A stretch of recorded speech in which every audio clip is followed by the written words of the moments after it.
Welcome back to another episode of Podcast 572. As always, I'm your host Kyle. I'm joined by my two friends Dan and Matt. We're gonna kick it into high gear right away and talk about what we've been playing these past 2 weeks. I will start off with probably the biggest title, and I'm the only one that's played it here. I don't think neither of you have played it, so no. I will kick it off and start about the game everybody's talking about, which is Hogwarts Legacy. I'm not going to get into the controversy. We've talked about that on here before. I'm just going to talk about the game itself. So one thing to remember, and I didn't realize this when I started the game, but I started looking into like the development of it. This game is made by Avalanche, so the people that made the Mad Max game, Just Cause. Exactly. Oh, nice. So I didn't realize, and it makes sense because like it's been like 5 years since Just Cause 4 came out, so this is what they've been doing. Yeah. But I will say like it is a remarkable and amazing game in terms like if you're a really big fan of Harry Potter, I think you'd have an amazing time with this game. I'm like a lukewarm fan of Harry Potter. I've seen the movies, I read all the books except the last one, because by the time that book came out, I said, the movie will come out soon enough. But yeah, whatever. So, and which I'm sure I'll get shit about, but the game is cool because it's set like, what is it, 150 years before the events of Harry Potter. Right. You play as your own character that you create. It could be male, female. It doesn't matter, actually. You can have a genderless option if you want. They put that in there. That part of it doesn't matter. But you go ahead and create your character. You kind of create. It has a story to it. I'd say the story is very Harry Potter adjacent in terms of like the type of story you're going to see in the game. Yeah, I mean they got to give you something to drive you forward, right? Yeah, makes sense. And I'll say that part of it is whatever to me. The fun of it is the side quests are all very interesting. I will say there are descendants, or not descendants, I guess, ancestors of characters like the main professor lady that kind of helps you when you get there. She's a Weasley. So, which is pretty cool. There's also another Weasley kid that you hang out with, but like, there's also one of the professors is a Professor Black, so he's got to be an ancestor of Sirius. So that's pretty cool. Okay. But I think the thing that is the most awesome thing about the game, it's huge. Like, you think the game's just about running around the school. It's not. Like this, there's a huge open map. You get to fly on the broomstick very early on. So they don't hold that back for a long time. I'd say within the first 3 hours, you're going to get on a broomstick.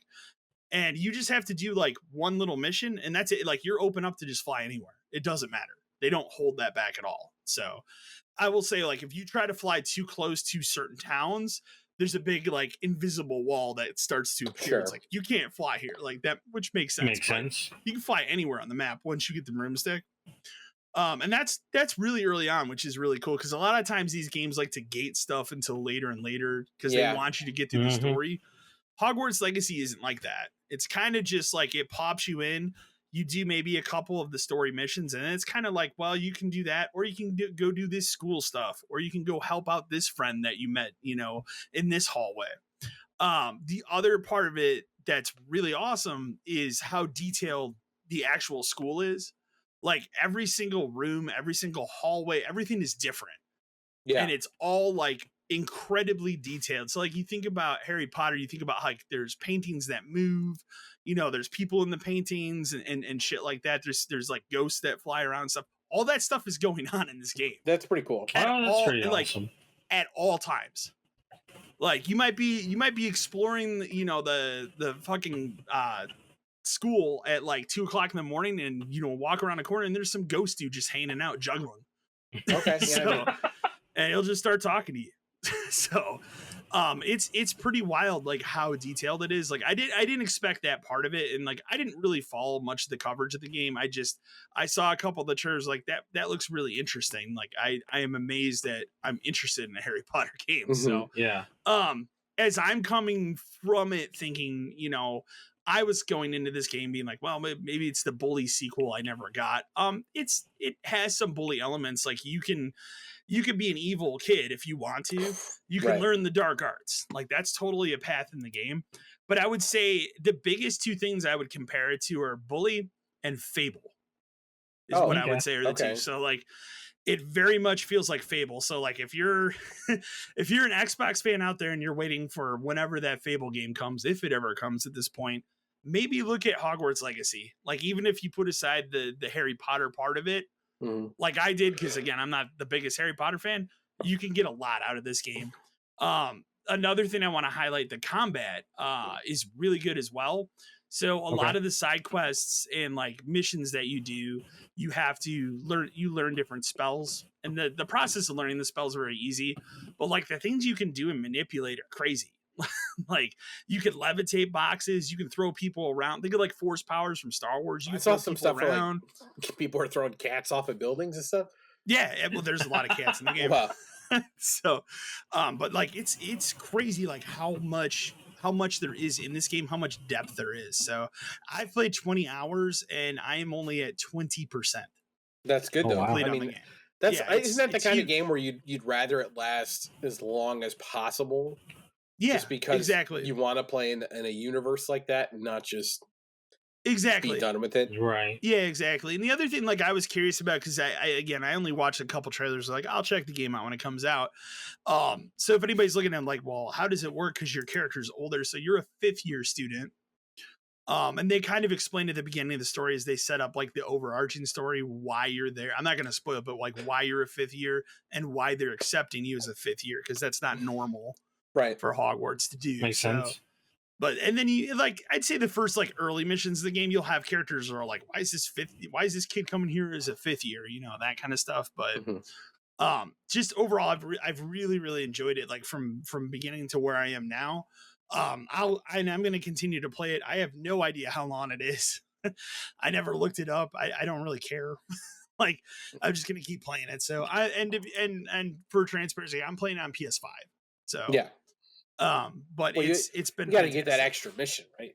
You play that extra mission yet? Oh, we can talk about that since I mentioned that to you. So, there's pre-order bonus for this game. There's two codes. There's one that's like I think a character set, and then the reason that I wanted to pre-order the game was for PlayStation specifically is just this like haunted mission.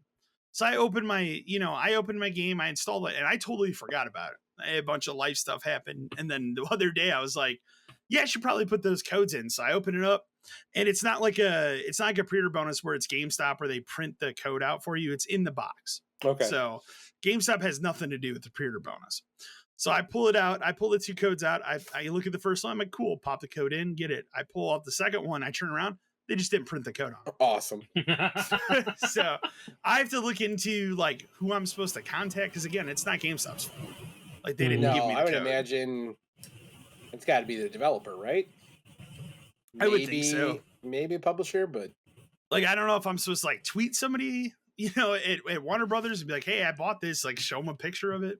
Just do it, man. So, just like, do can it. I get a code? I just want to play this probably 10-minute haunted mansion, whatever mission. I guarantee you, it's not very long.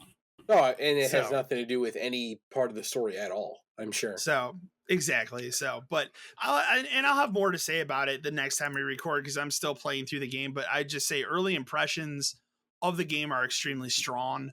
And obviously we'll get into the news and we'll talk about like how well the game is doing and that kind of stuff. So it's not like it's not like a game it's not doing well. People are buying it and people are playing it. So, otherwise for me, I finished Dead Space like literally right before I started Hogwarts. I don't really have more to say about that other than it's the same great game from 15 years ago, just a much better version of it, for modern consoles. So, even the original ending was kept intact. I have not unlocked. You have to beat the game once and then beat it on the New Game Plus to get the secret ending they added.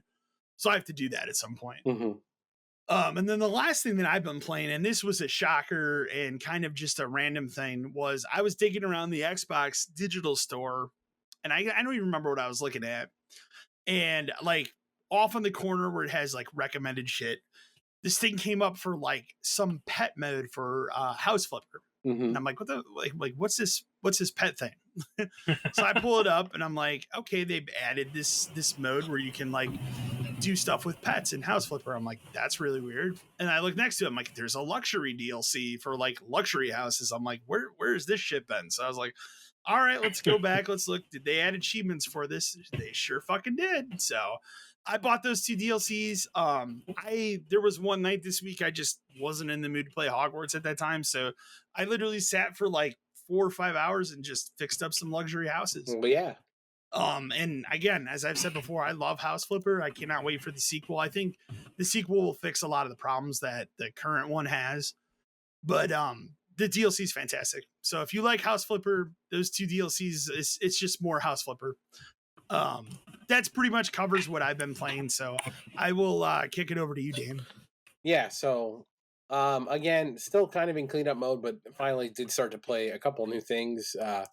Major thing is I was able to finish Babylon's Fall finally, like completely done. Like was able to grind out the last.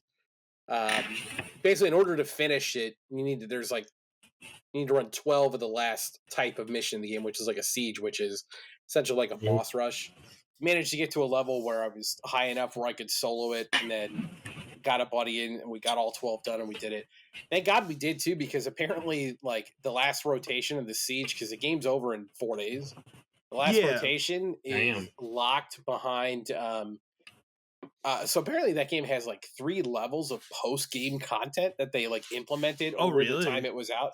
I had no idea that this even existed. But the final rotational siege got put into like the 3rd post-game thing. So like if you were starting this game relatively recently, you now had to power through all of the post-game content too. It was just like, thank God that the final thing we had to do was in like the first area. Has it hit the cutoff date? Or it's got 4 days. Okay. Before it's, I knew it was coming. It's got to be. I mean, what time of the day? Who knows? It's gonna. But it's the last rotation is supposed to happen in 2 days, so maybe people will get lucky. But you know, man, I'm just kind of like I said. I'm glad it's over. Again, there's a game in there somewhere, and maybe if they had, I mean, I don't even know how they could have got it out of it, but the graphic style is bad, and like it's just a looter. Like upgrade the number kind of gear game. So what would you say was the time commitment to platinum? To platinum it? Yeah. A couple hours a night and probably we're looking at like a 40-50 hour experience. No, I don't think it got that far. I would say probably somewhere in the 25 to 30 range.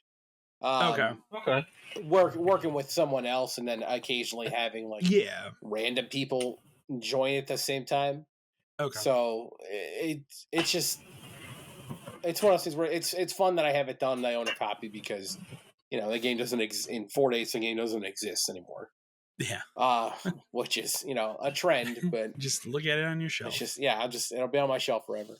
And then I started. I'll just do this one quick because I did download Legend of Dragoon because that's a PS1 RPG I never played. Because that's surprising to me. But in that era, I had a 64. I didn't have a PS1.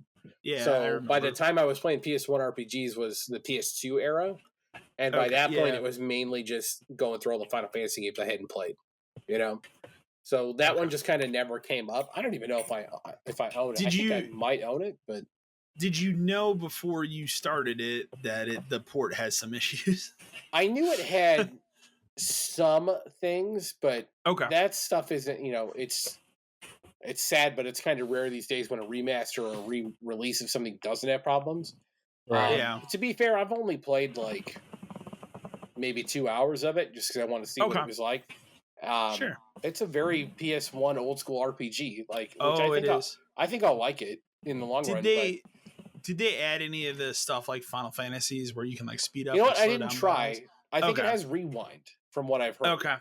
So if you make a mistake or something, you can rewind at least. But man, so I after I did that, I did a little bit of research. The problems this game has are unbelievable. It's unbelievable, yeah. It is crazy how messed up it is. Like, I guess later in the game, this is, unfortunately spoiled for me now, 25 years after the game came out. But you can turn into like dragons at some point and use like magical spells. Well, apparently that causes the game to soft lock half the time. Oh, because the game has some kind of weird, like memory leak. Or something? Well, that's a different issue. Oh, but it's got problems where like the game won't register that the attack is like finished, so it sits there waiting for the next attack to go, even though nothing can happen. But then, like you just said, it does have memory leak problems too, where the longer you play it, the worse it gets. Where it will slow down, it'll crash, it'll desync, like the music and stuff will desync, and the only thing that fixes it is to hard reset your system. I guess I will delete that off my PlayStation. I would say get rid of it. Yeah, get rid of it for now. But like apparently, I was excited. But PS4 and PS5 copies are both affected. Good Lord. Yeah, I was excited to play it just because I like RPGs and something I never played, and it's free. It was that, and then what was the other PS1 RPG? Wild Arms 2. Wild Arms 2. Okay, I got both of those downloaded. Which I'll play that at some point, but I do want to finish 1. I need to play through 1 before I do 2. But it is insane that in 2023 we can have problems with remasters where not even a remaster, just a release of this game. Where it literally doesn't function after a certain amount of time. Yeah. Like, well, and this isn't, I don't think this is in news, and I haven't started playing it, but I never canceled that Tales of Symphonia pre-order I did through Namco. Yeah, because I did it because I wanted the Steelbook, just because that is one of my favorite like games ever. Yeah. Even though that the remaster sounds like it's awful. Bad. Yeah. Well, apparently it has a lot of the same kind of problems with like graphical problems. Load times are worse than they were on the GameCube version. Jeez. Just all the stuff like to the point where everyone is saying, how is this even considered a remaster? Like that's not what this That's is. What I saw the Digital Foundry guy say is like, but, I can't even call this. Apparently, the only good thing so far is Namco already put out a statement saying, we know it's bad. Okay. So will a patch come? Sure. Fingers crossed, but how long is that going to take? Like, thank God I don't have to play it anytime soon. But yeah, it's a bummer because I haven't played that game. When it came out on GameCube, I played it. I bought it the day it came out. I beat it, and then I played it again immediately. So I played that game twice, like back to back. But I haven't played that game since, and I'd really like to again, just because I really, really love that game. Like I never touched the PS3 version of it, just because at the time so much other stuff was out. But does that game have the same kind of combat as the like current Tales games, where it's like a 2D 3D battle where like you're running back and forth and like doing like in a circle and stuff? Yeah, well, you're kind of in a circle. Like it's weird because you're in a 3D like battlefield, but you're always in a 2D line with the enemy. And then like we switch, like the line will change, so you're always running back and forth. It's a weird like in some ways you can almost equate it to like a fighting game. Because it's an action RPG, it's not a turn-based. Yeah, it's like you press A to slash. The cool thing about those games and that one too, like that game is 4 players. Like when you get when you get into a battle, someone can control each person. When you're when you're in the overworld and doing stuff, it's player 1 is doing everything there. But like to actually like play the game, like the combat parts, you can do 4 players. That's been true ever since like Tales of Destiny on PS1. Okay. Because Tales of Destiny 2, my buddies and I actually played that way. But that's another reason why I like that game, because like even it's 4 player, but it could be 2.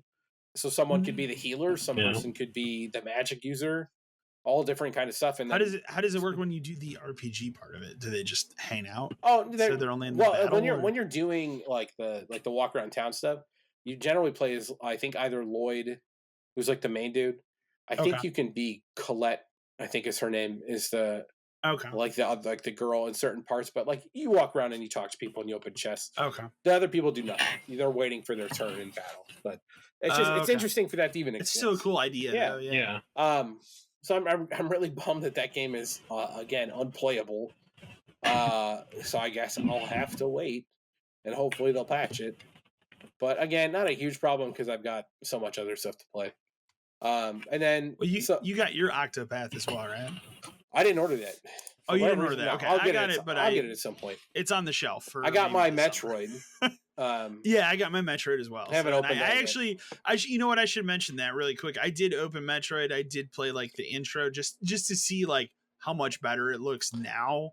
Yeah, and from what I played, it's a really good remaster. And I think the biggest thing that goes a long way is the updated controls. So, yeah, that's why I want to play this because I want to. And now, like, I played enough of it where, like, I think I'm actually going to stream some of it on my channel because I never beat Metroid Prime when it came out, and I never played the sequels. It's an incredible game as it is, and then like you know they did do the thing for Wii, but I didn't like the Wii stuff. I didn't like the Wii stuff. I think by the time that came out, I was checked out of the Wii. I was almost out of it. Yeah.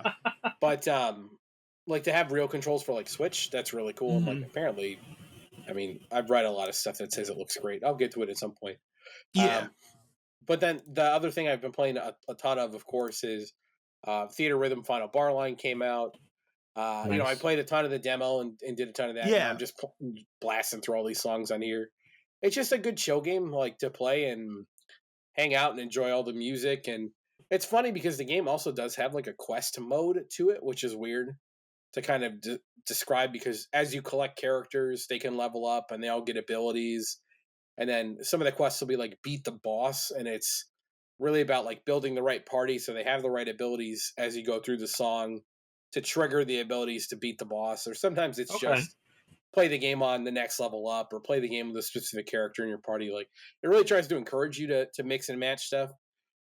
What's nice is you can have multiple setups. So like I have a setup where it's like, if the goal is to beat a boss fast, I use this party. If the goal is to collect a bunch of stuff, I use this party. Because this game is a shitload of collectibles. Yeah. Because you can collect like cards for everybody and enemies and songs. And the cards are cool because they do things. So like if you have a character's card, they get more experience. You know, one of the trophies in the game is you have to, you know, quote unquote prestige a character 9 times, which is a shitload. The furthest one I have so far is 2nd prestige. It just means you got to play a ton of it. But I mean, the music in this game is so good. Like you can unlock them in whatever order you want, which is really fun. So like if you're like, man, I really love Final Fantasy X, I just want to play that one first. So it's not like play that. I mean, obviously they're not going to put everything in the demo, but no, you can just from the beginning pick which one you want. Pick which one you want. Cool. So like that's cool. But then like I went and did what I do the other day. I did Final Fantasy 1 the other night, and it's fun just to hear all the old songs because it's the original versions of them. And then you know I know most of these, and then you do a game like Final Fantasy 2 where I've only ever played through it once. You know, on the Game Boy Advance, how many years ago? And come out of it going, man, some of those songs are actually pretty good, and songs that were easy to play and fun to play. And then the cool thing is like, so they have 1 through 15 music, right? But then they've got like Crystal Chronicles music, and they've got like the 13.2 and 13.3 are combined into one thing. It's like because it's more music in this section. And then they've got stuff from like the mobile Mystic games Quest. Music. They have Mystic Quest. They finished all that. There aren't as many songs from that, but it makes sense. But then like Final Fantasy 14 has like 38 songs or something like that. But that game is massive, so of course it has that many songs. But yeah, it's fun to just play through stuff and like remember really good music from each game. And sometimes like the tempo is different, so you kind of get used to it. And I don't know, I love rhythm games. So what are the games that are coming for it, like the soundtracks? It's like Chrono Trigger. It's like spin-off stuff. So it's like Live Alive is going to be in it. They're going to have Nier songs. There's some pack that's already out, which I'm just waiting for the season pass to go on sale, because since I bought the physical copy, I didn't have a chance to buy the digital. The deluxe thing. So I'll just wait for the DLC pack to go on sale, because it will at some point. But like, there's going to be. I suppose you can't get Lost Odyssey. No, I don't. Well, that's not. That's unfortunate. Even though it's not in that, like it is in my opinion, but in a lot of people. But no, it's technically not part of that universe. But even though it was him, and that would be really cool. Great music, and it's basically Final Fantasy some deal. 10.1. That's a great. Was it you I was talking to about that not so long ago? Like that's. I think so. Game. Yeah, it's a great. That would be one hell of a remaster game. It would be. Imagine I would like be on an very happy with Xbox that. Direct thing. They're like, hey, you know what? We're gonna remaster Lost Odyssey. It's out today. Like, holy shit. Yeah, like I really like this game. It's just my Final Fantasy fix until the Pixel remasters come out, and I got to start that grind. But yeah, and that's in April. And there's a multiplayer mode in it too, which is cool because that's you cool. get these you get summons throughout the game. Like you find summon stones, and the summons are cool because they each have different abilities on them, or it's like plus 10% XP or plus 10% items found, and you can like equip it to your card. And then if you play online, you can get summon stones from other people. So it's like it's a good way. People play with the best one, so it's a good way to get good other ones to kind of help you progress through the quest because that's the only way you're going to unlock all of the cards and all the trophies. You have to do all the quests in the game, which are kind of a pain in the ass. But I mean, I'm having fun just playing the songs. I've only done like I think about like 50% done on music, but I've still played a ton. But yeah, super good. That's all I really played though. That's one I'm waiting for sale. Yeah, I do want to get it. It will for sure. Oh yeah, it's a Square game. How about you, Matt? What have you been playing? Still playing Assassin's Creed. Proud of myself, even though this is like the 4th podcast we've done, and I'm still playing this fucking game. It's a long game. It's a long game. But I've decided to start grinding on the side missions to kind of up my guy. Yeah. So that when I go through the main mission, I can kind of maybe go faster that route than trying to go at the same time. So I've been doing a lot of side quests and a lot of like killing the mercenaries and stuff like that. So I'm just pushing through that kind of stuff to get up as high as I can while still progressing through as much as I can. I did download Ali World. Yeah, which I actually do want to. I have it. I have not played it yet, but it is. I have played a lot of Ali 2. So yeah, so I've never played any of them, and I picked because it was free a on plus premium. Game. Yeah, mm-hmm. And I was like, you know what? Let's just go ahead and download it and see what it's about. So I've gone through most of the tutorial, and I think I'm at like the second real official level of the game. Okay. So I am enjoying it. It's a lot of fun. It's really quick and kind of simple, but in the same aspect, it's very stylistic. Good. Yeah, exactly. So I mean, it's nice. It's a nice trade-off from playing Assassin's Creed every once in a while. So I think I'm gonna try and progress through both of them at the same time. But it's a lot of fun. I love the art style of it too. Yeah. And like I haven't downloaded a lot of the character models and stuff, but I mean, it looks like there's a lot you can do like customization wise, which is always nice. And then I started up on Apex again because they just released season 16, I think. Yeah. And they patched a lot. They've done a lot of rework to it. So I mean, did they add a team deathmatch mode? They did, and it's 6-on-6, which is good. It's good. From what I haven't played it yet. Okay. But from what I'm a part of this Apex chat on Messenger, like on Facebook Messenger, where people can like link up and be like, "Hey, if anybody's available to play, you guys want to play a couple rounds?" Yeah, kind of like looking for good. Yeah, and it's nice. But everybody in there has been talking about how team deathmatch is insane, and like it's just like craziness of like just the mix of like the legends you can use and stuff. That's cool. Which I'm glad they did that because I think that's what really is needed in this game. Like it needed a big revamp because it was really becoming kind of like just. Well, it's been what, 3 years? Yeah, no, this is 4 years. Yeah, that was pre-pandemic that came out, wasn't it? Yeah. Mm-hmm. Good lord. Mm-hmm. And that weird. So I'm glad they didn't give you a new legend. They reworked the legends classes. They've reworked some of the legends to where they've changed a little bit. I think this season's probably picked up to be a little bit better, honestly. Okay. So I'm kind of stoked to kind of play through that if I get free time. And then I downloaded and started playing Atomic Heart. The other big release this week, which I haven't had a chance to look at. I'm on the fence about it. Okay. That's what I've heard from a lot of people. Yeah, it seems like it's all over the place. That they're on the fence. So it's the very beginning. The first 15 minutes are really drawn out. And like, you don't really learn a lot about your person. They're really just talking about like backstory, the robots that are in the world with you and stuff like that.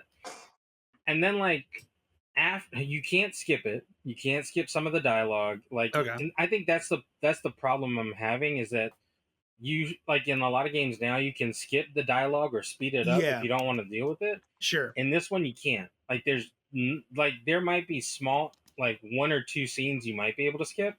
But other than that, it's like you have to literally listen to every single thing they're putting down, and it's not worth it.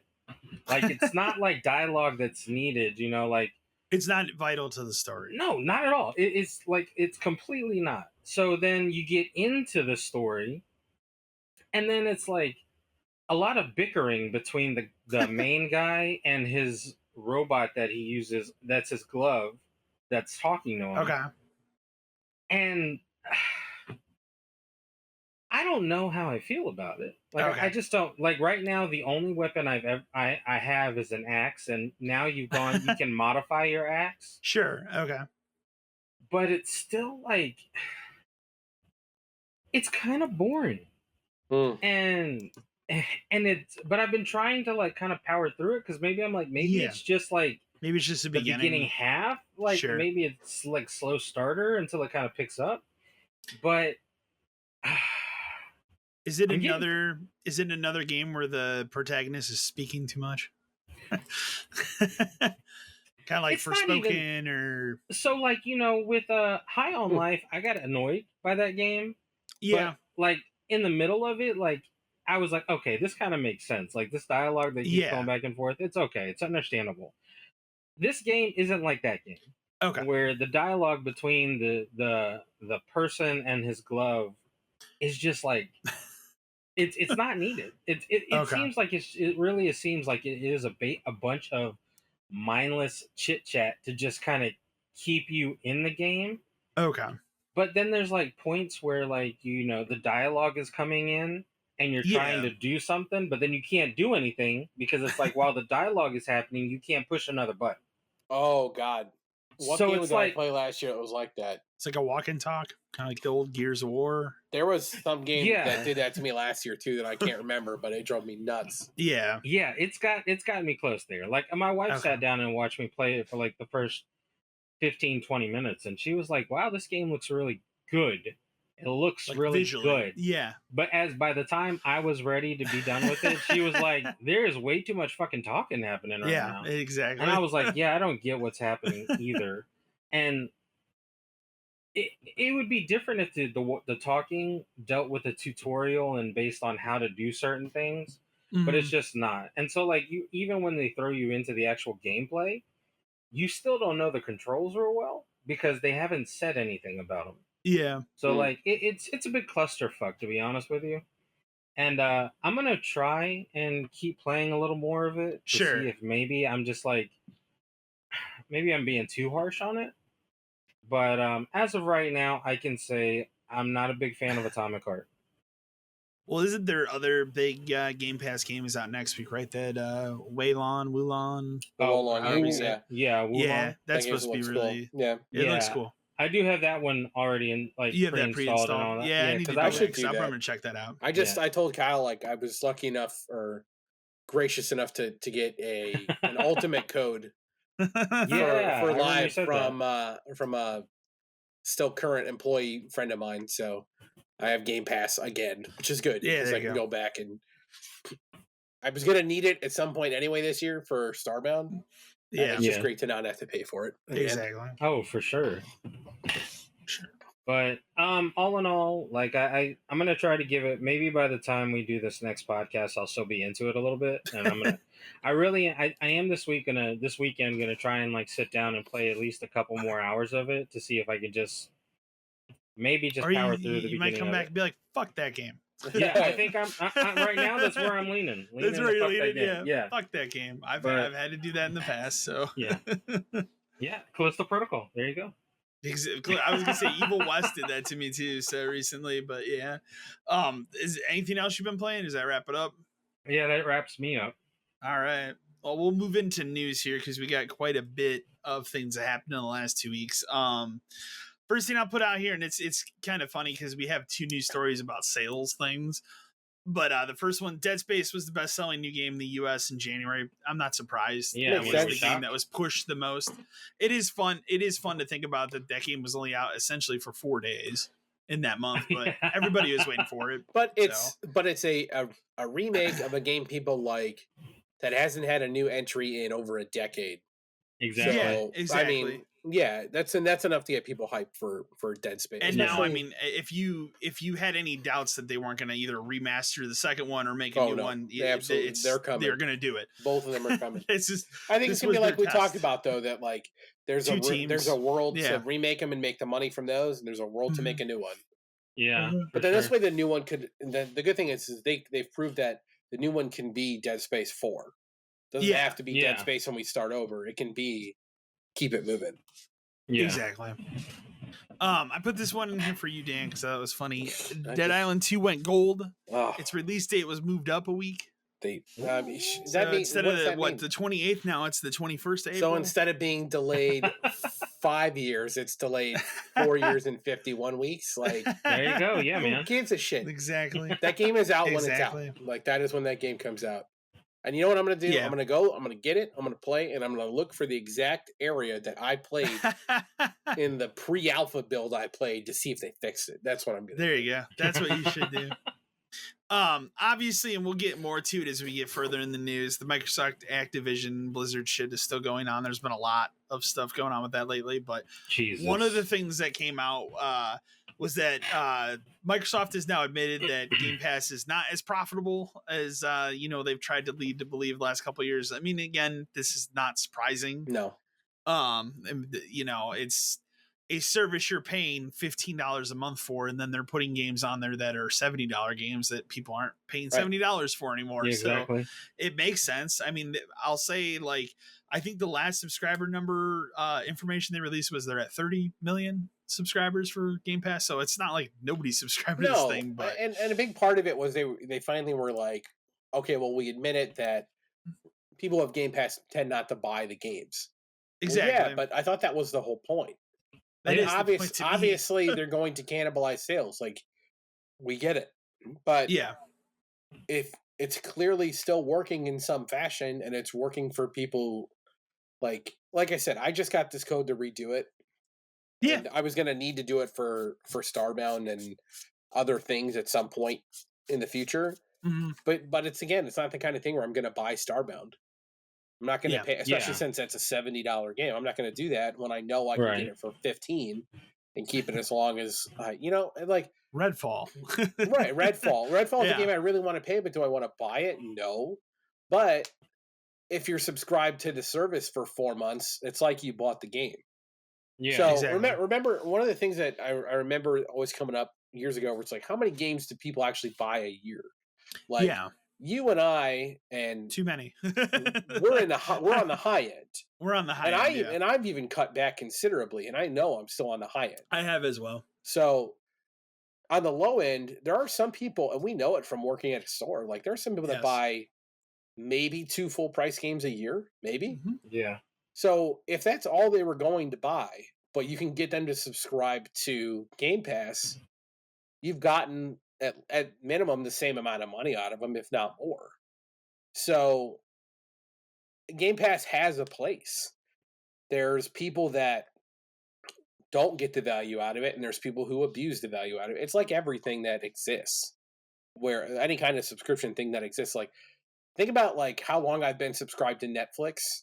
And how many months I have watched 0 things on Netflix. Oh, God. Right. But then think about how many months where I've watched through 3 entire TV shows, and I've watched all of Squid Game in 2 days, and like, you know what I mean? Like, so it's an ebb and flow kind of a thing. It is, for sure. And if Game Pass didn't exist, I can't imagine they'd be making as much money on just trying to sell these games, right? Yeah. No, not at all. I don't think like a game. I'll say, like, obviously Starfield comes out, that's going to be successful because of what it is. A game like Redfall, no. I just don't think it would have. But in the same aspect, you can think about it this way: like, if you get a Game Pass game and you really enjoy it, and it gets taken off of Game Pass, but then they later give you a on, discount if Right. you want to buy it. right, That exactly. period. And So I've I done mean, that. in a way, you're kind of like you're still benefiting from it, but it's just not right then and there, not at its highest peak. Well, there's another perfect example this year. Like, look at High on Life. Yeah. Do you Yeah. think anywhere near that amount of people would have played that game if they had to just go buy it hell off the no. shelf No. and not know anything about it ahead of time? Like, obviously, it has a fan base, It has the Mhm. Rick and Morty fan Right. base, but even then, but they're not That's going to not necessarily big go out enough and to- buy a full price game. But look at how well it did because Yeah. of that. insane. Right. Did really insane. And that's the kind of thing where maybe those people at some point let their Game Pass thing lapse, like I did. But they're like, man, you know what? I really do want to play High on Life again. They'll buy it for $40. Yeah. So I don't know. I think it all works out in the end. Like the Game Pass numbers, the PlayStation Plus numbers, it all just seems like horse shit anyway when they just spew out all these different numbers all the time. And Well, and I'll like- say like PlayStation Plus, like we like to make fun of the premium there because I still don't think the value compares. It's to not the Game same. Pass, no, but I'll say like their most recent update, there's a lot of good shit on there, right. That I Well- would like to play. And they've So- finally proven that there is a timeline for us to put this stuff on here, and it's a year. Yeah, with Horizon. Yeah. Horizon Yeah. starts to clock on a lot of stuff, but It now does. you know that is the minimum. Yeah, exactly. So whereas again we talked about it last time or a couple times ago, baseball day one on Xbox, $70 on PlayStation. Right. So like Exactly. the value is still not there for Plus to compare the two. No, it's Although not. Plus is, and especially when a big part of Plus is check it out. We got PS1 games we put on here. Oh wait, they're broken pieces of garbage. Exactly. Okay. Yeah. Exactly. You saw one of the Plus games next month just for regular tier Plus is Minecraft Dungeons. Yeah. Again. Oh, that's pretty weird. cool. That's weird that a Microsoft game is going to be free on your Plus service. But Wonder why they do that all the time. Oh, that's weird. I wonder why Microsoft's like, yeah, you can put that on there. You can, yeah, why not, Sure. man? Go for it. There's no other There's reason. no why. reason we would show how eager we are to put our games on your service. we'll definitely We'll get get to into more that of more, that shit. I put this one in here too because it's great. This one's for you, Dan. But I did confirm this is on all platforms for the game, not just PlayStation. Mhm. Final Fantasy VII Yeah. Remake Power Wash Ooh. DLC in March. Clean up Midgar. It looks great. That'll be the only Final Fantasy VII Remake Get- taste you'll get on Xbox. What the literal fuck? Think about How that. is that possible? That the only 7 remake content Right? coming to Xbox is I get to clean Tifa's bar. Exactly. Like, I mean, it's cool as fuck, and I'm willing to clean that bar and a guard scorpion and his bike, no problem. And I please give me I tried more. the Laura Croft thing. I thought it was cool, but it Yeah. didn't add any achievements or trophies. So That's I'm hoping kinda, that this that's does. kind of lame. I'm but- hoping that this does. But I mean, it's wild that this content exists. But how does this make any sense? It doesn't.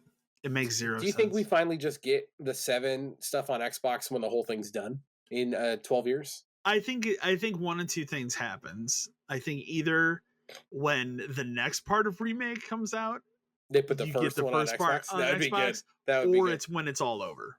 That and would they be go, good. For them to be You like, know here what? you go, 6 Fine, years sure, later. whatever.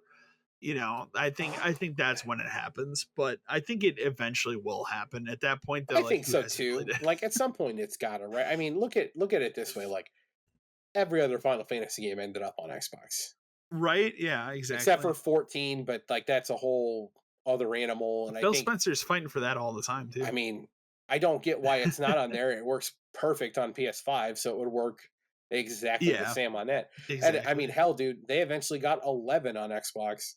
And as someone who played that version of it and the PS2 version and the PC version, wasn't a great version of it, but it existed. And like, you know, it's just it will come eventually. Just like the Pixel Yeah. remasters will eventually. But you know, it takes until Sony finally just says fuck it and they buy Square. It will eventually come Exactly. on Xbox at some point. Remember, there was a time when people didn't think Grand Theft Auto was going to be on Xbox, and I had to the Phil Moore tattoo on the arm. constantly correct people on that at Game Crazy. We're like, Yeah. Grand Theft Auto is a PlayStation series. I'm like, you're out of your fucking mind if you think that this won't come to everything. They don't care about exclusivity with Grand Theft Auto. And also, you can't argue to me that Grand Theft Auto is a PlayStation system. It's on the damn Dreamcast, dude. Like, it's not exactly a PlayStation series. There was that GTA 2 port. There's a DS game of Grand Theft Auto. It's on Game Boy Advance. Like, you know what they're going to put it on? Things that'll make money on. So eventually, everything comes everywhere. Exactly. No, I think that's just real quick to get off topic. Sorry about that. Oh, go for it. Brain of mine, my brain was thinking right there. I think Grand Theft Auto 5 is the game I've purchased the most on too many different systems. Oh, for sure. That's for everybody. It's on everything, man. I mean, I can tell you, I bought it for 360, PS4, Xbox, and Xbox One. And then I have that, like, whatever this most recent remaster, I did the PS5 thing. Yeah. And I have it for PC. Right. It's insane. It's weird to me that they never found a way to cram it on Switch. Hey, man, if you think about it, it's a 360 play it on the game. Steam Deck. Right. Yeah. I thought about putting it on my Steam Deck till I saw the install size. Said, we're not going to do that. It's your entire Steam Deck Plus.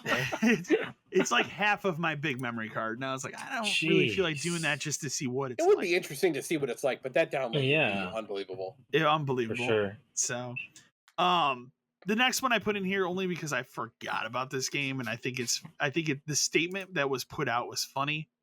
XDefiant, which is like the Ubisoft free to play in the Tom Clancy wheelhouse. Yes, hasn't like been crossover thing. Has not been talked about for like a year at least. More. You know, the director of that game has come out and just honestly is just like, don't expect a lot from this game. Basically, is what he said. Where it's just like, at that point, if that's how you're gonna, promote your game, maybe can it? Can it move the people to Skull and Bones? They need the help over there. They have to get that out. Let's get that out so we can actually get my fucking Splinter Cell game out. I threw it in here because I just thought it was a random, like a year later we had this game. I forgot that's what that game was called. Set your expectations for this. Like, sure. Wow. But yeah, that was crazy. Saints Row, the remake, as we've discussed on the podcast, terrible fucking video game. It flopped so hard, and now we know the numbers. It cost Volition over $100 million in failure. Yeah, it has now forced them to change policy on new games. Basically, exactly like what they're gonna do in the future. Like, because I don't think you get another Saints Row. Let me ask you a question. Do you think they could have made any version of a Saints Row game that would have done what they wanted? You think there's copies? Absolutely. Yeah. What do you think it would have been though? A remake of the first one? I think either you could have remade the first one, or you could have done something akin to what they did, but still have a Johnny Gat in there, or still have somebody that's tied to that original franchise. I think that probably would have been what would have done it, because you and I have talked about it before. Like, after 4, that game is off the rails. It's gone. Like, we're Matrix type shit. It's over. Like that series was over. And again, I didn't go into Saints Row having ill will towards it. Right. I was skeptical, but I went into it going, well, this is kind of what everybody kind of wanted, was a reboot. Mm-hmm. And that's essentially what it was. And it's twofold, because the game's story was terrible, the characters are written terrible, but then the game was broken. Don't forget that in between those Saints Row games, they made Agents of Mayhem, and that game wasn't very good either. So it's okay, but I mean, you're talking to someone who's platinumed that game. Yeah, I was gonna say, and I don't know why I did that, but I did that. I think I got a free copy of it. To be fair, you know exactly what the problem with that game is, right? It should have had co-op. Well, I mean, Agents you have a 3-person team, but it's a single-player game. But it's a single-player game. And that was my problem with it too. The city was trash. Like the playing of the game, like the abilities and stuff, was fun. But they just wanted to make a G.I. Joe game. Yeah, that's all it was. That's what it was. Like the G.I. Joe movies. It made a game. There you go. Exactly.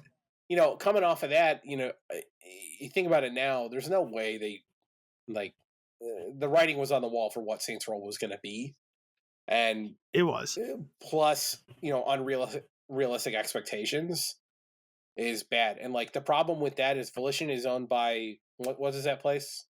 Oh, it's not. I'd have to look Deep it Silver. Up it's Deep. Well, there's Deep Silver, but then somebody is it Embracer Group now? Embracer Group, yeah, that's it. But like, they're the people who've been buying up everything. So the problem is if they can't remake Saints Row into a good game, are they going to bother with any of these other IPs they bought? Right. They bought everything. It's a race between them and like Tencent to buy everything, and the Saudis now. Why do you think a couple weeks ago they just shadow dropped that remaster of the first Risen game? That's out now. You can buy that. Well, yeah, because it was basically get it out, it's done, goodbye. Exactly. Right. But that was that, same no sales targets, same people. No nothing. Exactly. Like, yeah, they're just like, trying to push that out. So, but yeah, Saints Row, I mean, it sucks because there's a, version of the universe where I would have liked to see this game be successful and move on and we get more Saints Row, but it's not going to happen. I think it's gone now. It's gone. This killed it. So, especially in a world where like, we're probably never going to get another Crackdown, and that's, I look at these two as kind of like the same type of co-op fun. A little bit, yeah. A little bit. Yeah. It's just not. You and I love Crackdown, but we're a special breed of people. We're a special breed of people where I like that first game a lot. Love the first game. The 3 was okay. 2 was like, I played this game before, but the bad one. Yeah. But I put this in here, super excited. Diablo 4 is getting 2 weekends that will have betas. That's great. The first one is for reserves, March 17th. The second one I think is open to everybody, and that's March 24th, which means I got to go pre-order a copy of that game now. Yeah, I got too. I just purchased a second Series X so my girlfriend can play Diablo when it comes out. She wants to play it. I don't know if it is at launch, right? But I think they were talking about it. It's got to be. So, hey man, Discord will be out on the PlayStation next month. That's what I mean. That's how we're playing games from now on. So yeah, that's exactly. I mean, at this point, why wouldn't you? So there's no reason not to. But I'm super excited about that. Obviously, I'll have a bunch to say about that. That's still my most anticipated game this year. So it's towards the top for me. Cannot wait for it. So, this was I woke up at like early one morning this week and was just looking at my phone and saw this and like audibly said what the fuck out loud because here's a message from Square saying, hey, we're gonna fix the Chrono Cross remaster later this week, and they've already put that patch out. It is insane to me that they remember that game almost exists. A year later, they have fixed the problems in that game. And from what I've seen, the little bit that I have not personally tried it, but I've watched YouTube videos, they've actually fixed a lot of the problems that remaster had. Good. Well, that's another reason to have fingers crossed for Dragoon and Symphonia and like exactly. I guess there is somebody. Is it going to take another year? I don't know if I'm going to want to play Dragoon in a year. Exactly. Yeah. But they literally put out like a little tweet with a little picture like, hey, thanks for buying this game 10 months ago. We're going to fix it now. Yeah, sorry. Like, really bizarre. So, IGN this past weekend had like their fan fest. I guess they have this every year. It's not really like a huge thing, but they sometimes have some smaller things here. Obviously the biggest thing coming out of it, we just said, was the Diablo 4 beta announcement. That was probably the biggest announcement out of here, but they had some smaller things I kind of wanted to just highlight that I thought were cool. The Xbox version of Valheim is out March 14th. That's cool. That's pretty cool. Yeah. Nice. That Pinocchio Dark Souls game, Lies of P, has a release window of August, which is awesome. That'll be coming to Game Pass. Yeah, I'm really looking forward to that. The game looks crazy. They put on a new trailer. Yeah. It just looks fucking weird. I'm trying to see if there was anything. The other game that all three of us probably really looking forward to. It's out in May. No date yet, but it's out in May. Is WrestleQuest. Yes. That game looks fucking fantastic. Like, I'm very Super excited. Nintendo looking. Yeah, it looks fantastic. Out in May, they showed some more gameplay. Just continues to look fantastic. So I'm into that. They showed some AEW Fight Forever stuff, but again, like I assume that's coming out in April. Like they still haven't announced that. Around WWE. The other thing I thought was shove that out, right? I'm looking forward to is that Punch Club 2. Like that's cool. That game's going to sequel. Punch Club, super fun game. Super fun game. Yeah, that was one of those games where remember that was a GameStop published PC title with the cool steelbook. I remember that. Yeah, I actually bought that one. Yeah. I had that was cool. Years and years before Limited Run did the Rogue Legacy physical. Yep. I bought that physical PC version of that there. Yeah, it was just it's a lot of like good little stuff here and there, and like, more ESO content. Maybe we should just get deep into ESO, Kyle. You know what? After they did that free weekend, whatever it was that the developer direct thing, I installed it. I loaded up my character. As I'll remind you again, his name is Humphrey Purgart. Yeah. He's a Vegeta cat. I walked around and it's the same experience I have every time where I look at everything. I'm like, now the game's like very playable on a Series X, because it was not very playable on the other Xboxes. It's the same thing though. It just doesn't feel like Elder Scrolls. It just feels like, that slightly off, where I'm like, I played probably about 4 hours or so of it at one point, and I was just like, yeah, I get it. I get why people like it, and that was enough for me to just be like, okay. Yeah, I get it, and I'm glad Not there's an Elder Scrolls MMO it's out cool there. That it exists and that it's still going. Like, it's cool. It's just, but it's not for me. Not for me. I have an MMO I like, and I still got that great character, but.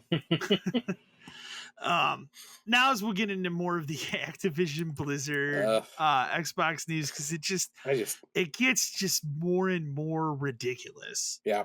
So the first thing that they did, Microsoft, which was they had talked about this a couple months ago, where they were talking about making a deal with Nintendo to bring their games to the Switch and obviously future Nintendo systems. Right. They have now signed that deal for 10 years. Call of Duty. That's amazing. Basically, the same deal that they're offering Sony, they've signed that deal. And again, I'll say it as we said it last time. If you have multiple systems, don't buy Call of Duty on Switch. It's not going to be don't do that. But it's good that it exists. It's good that it exists. They also there was somebody else. I think it was Nvidia. They signed a deal with Nvidia to bring those to the Shield. Well, remember they even went to Gabe and was like, we'll do it for you too. And he said, "Nah, it's cool." He didn't. I don't. He doesn't care because they still just put their games out on Steam, so they don't need do it anyway. Why do I need it? Exactly. But it's just, I laugh. I love it because this is basically Microsoft showing like, see, man, like this isn't us against that. Like, we are doing this for everyone. Exactly. Yeah. This is the game. The game is to be like, we're willing to put all of this on everything. Like, the Sony's big argument is that it's a monopoly and it's going to hurt system sales and all this kind of. If they put it on everything, that can't possibly be your argument. Exactly. And that's the whole point of this. They're not restricting anything. So then after that is when they made their big pitch of obviously taking Call of Duty out of the deal, which is all Sony cares about. It's impossible. It's not realistic because it's not realistic. It is super not realistic to cut that out. So it's made in-house. How could we remove it? It just this whole situation just becomes more and more wild. Again, I think the deal will pass eventually. It's a matter of time, but sure. I mean, how many more weird things under the table exchanges are going to happen before this? Got all this great stuff about Microsoft's even going into like, here's the market share. So let's check out the market share. Sony has all of it. We have a very small amount of it. Exactly. So how can we be the monopoly? Like, exactly. A lot of stuff they say makes sense. And again, let's say this deal happened tomorrow, right? Let's just say it was done tomorrow. Would you as a consumer see any difference at all? No. Nobody's going to. The only thing you would see is all of those games would be on Game Pass. That's it. And it won't be right away. Yeah. But that's the only difference. But that's the only difference. Mm-hmm. What would you see as from a consumer? Reason to get Game Pass, right? If you didn't have one already, I don't understand. Like, nothing would change. Nothing will change. This could happen tomorrow, and nothing will change. Nothing's gonna change. I mean, the biggest thing, like I said, if this deal was gonna happen before, and now obviously it's not gonna happen. I was gonna say Diablo would make a little bit of impact. The only thing that you would see is 10 years from now, if Microsoft ever decided to make a game in house and put it out, but. We know they don't do that with studios they buy. They just don't. Right. No, they just sit on them. They haven't proved anything. So, it's insane. Just let it through and just shut up. Everybody Agreed. Shut up. Agreed. God. I put this in here just because I thought it was cool. Blumhouse Studios, the people make all the spooky horror movies. The very successful. Like lower, I would say, I'm not going to say low budget, but like lower than a typical they don't have blockbuster to be, movie. The movies that don't have to be insanely good, but they do well. Yeah. They do well. So most recent Megan, right, which I enjoyed, but they are getting into games. they're going to start making some games, which I think is really cool. Now, obviously, we don't know if this is going to be VR games, what kind of games they're making, but that would be an interesting it's way cool. to go. That's a very good studio that I think could make some good horror games. Make VR movie experiences. Like that would be an interesting. That would be a perfect niche for them to do. So that would actually be pretty interesting. Yeah, to see what they do with it. But I threw it in here because I thought it was interesting. This was another weird announcement this week. Resident Evil forefather Shinji Mikami is leaving Tango Gameworks studio he created 13 years ago. Put out Evil Within 1 and 2. Hi-Fi Rush. Ghostwire Tokyo, recently Hi-Fi Rush, which I guess will be the last game he works on with Tango. So, and it's really weird because there is and I have not gone to yet. I need to play more Hi-Fi Rush. So I'm on the backlog. I'm gonna go play it now. It's really cool. Yeah, but there's a Evil Within 3 Easter egg in that game. So that was my question: is so are we gonna make that without Shinji? Like, I guess you could do it, but well, maybe he's already had enough input in it where. I mean, they kept making Resident Evil games without him, so. I mean, so I don't know, but it's interesting. I wonder if I would assume somebody like this isn't retiring. No, but he could. I mean, he could if he wanted to, but maybe he's the kind of guy who can go anywhere and do anything. Yeah, he can do anything he wants to. He can go kickstart a game. There you go. So. He could be the next Iga. There you go. That could happen. It could happen. I can see that. He could be the next Iga and make a game that's better than the games he made before. Which leads into the next article, since you brought up Iga, which is Konami apparently is rumored to be revving up for a big E3 time, which is possible. Sure. But here's the problem I have with this article. They mention, new Castlevania, sure, that's what gets my attention. But here's the problem I have with it: a remake of Metal Gear Solid 3. Is that what you've been hearing the last 3, 4, 5 years? A remake of 3? No, I've been hearing Metal Gear Solid 1. Right. So that's the part of this I look at and go, I'm skeptical because why all of a sudden would they remake 3? I don't know. My argument for that would be that they remade 1 already. I mean, granted, that was it's a great 20 remake, years but ago. diehard fans for whatever reason don't like Twin Snakes. I know it's weird. I've never understood it. It's weird, but I've never understood it. So, but the argument would be is that game's already been kind of redone, and I guess made in the way it would have been made. And they did those remasters of 2 and 3 a decade ago, right? But 2, but you get to the point where 2. I mean, 2 is incredibly divisive. That because I love it, but not everybody. Sure, but it's a different game.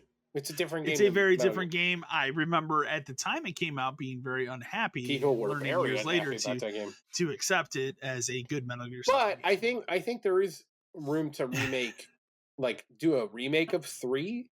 I think that is the one people would want. I mean, you're not going to do 4. 4 is too much of a game, I think, to remake at this point. 4 is a game that is somehow still only tied to the PS3. Can't play it on anything else. Which is insane to me. I know. But again, I also don't think that that's a game you necessarily can remake just because of what it is and how it played. Literally made around that cell process. How the system did it. Yeah, remember the cutscenes or the loading screens were they're insane. Yeah. That would be a the ending cutscene of the game was an hour and a half or something, if I remember correctly. Yeah. So that would be a weird one to do, but 3 is right in that middle spot. I think people have a lot of good memories about 3. It's a great game. Yeah, for sure. So I can see it. I can see it. So, but if that's a thing and they announce it this year, that's gonna take 4 years to be. Oh, done. easily, for sure. But let's talk about one of the hot button topics of the week or the last 2 weeks. No. You know what it is, and before I even get into it, we got an email I'm going to read about it. So let me pull it up here real quick. This email, as we get into it, comes to us from Will from New York. He says, "Hey guys, question for you all.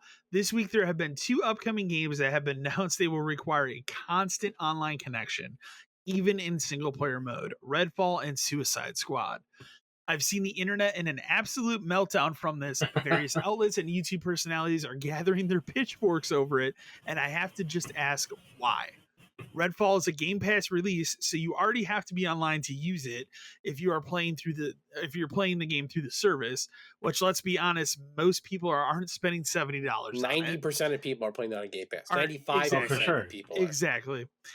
It's been rumored for a while now that Suicide Squad was going to be a live service, was going the live service way, with it being confirmed at the State of Play. It's 2023 again. Why are we all acting like it's the Xbox One reveal all over again? So, I mean, we have talked about this all week behind the scenes, because I think it's. I mean, I've seen it. I've seen the countless YouTube videos. I've seen these personalities just losing their fucking minds over this.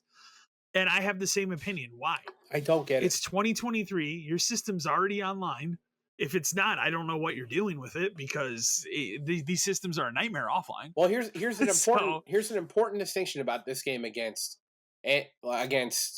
like most other games. Suicide Squad is a current gen game. It is. Right. It does not exist. Redfall is also a current gen game.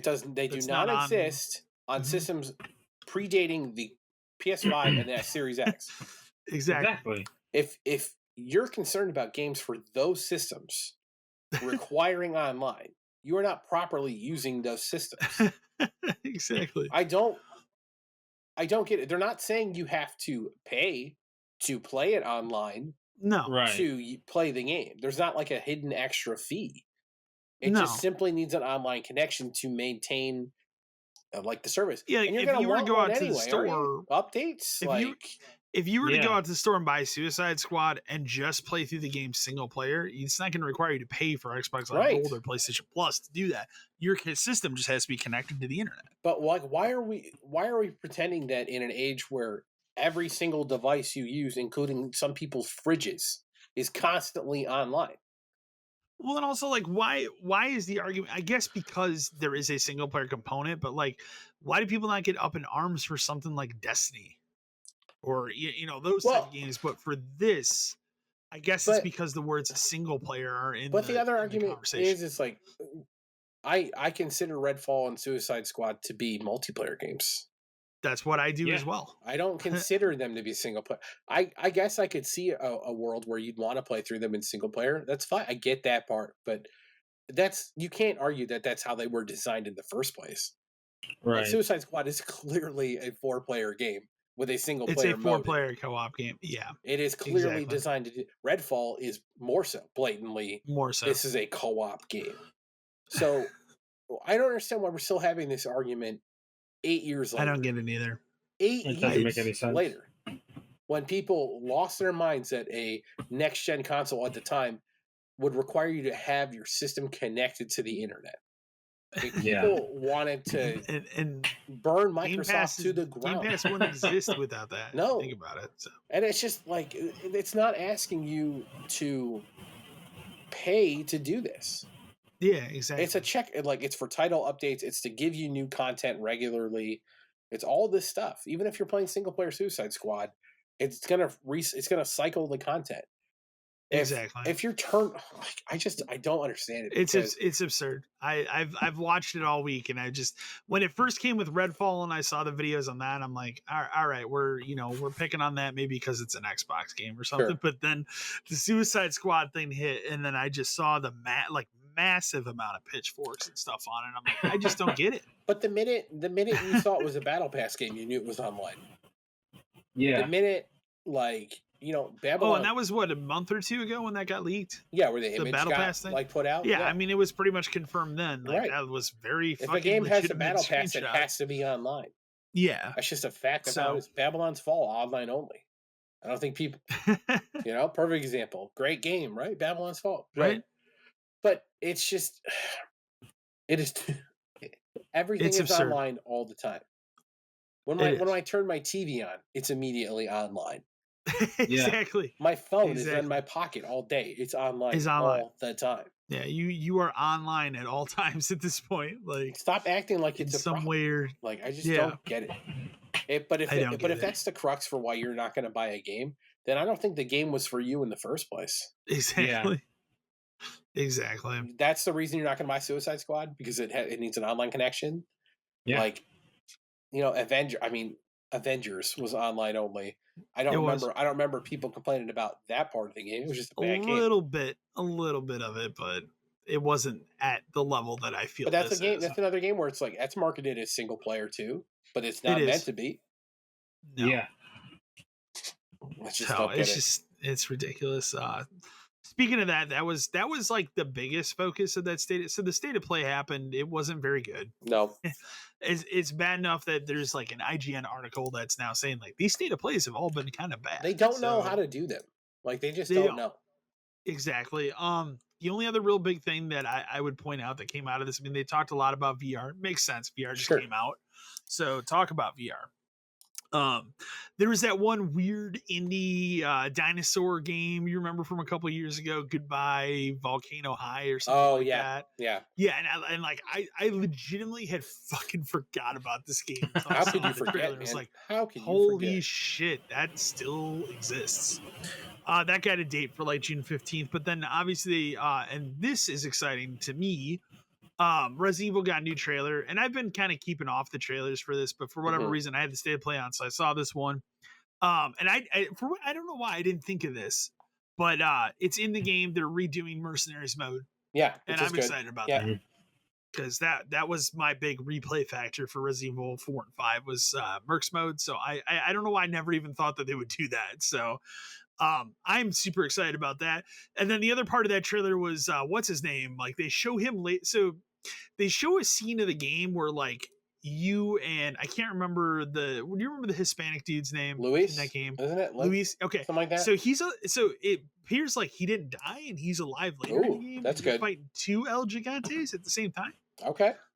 And that was weird. And then that set people, going nuts on the internet. Like what are they doing with Resident Evil 4's story? So I'm excited about that. But this was the one where they showed a lot of the end game stuff. They showed Krauser, so they teased that. Oh, of course.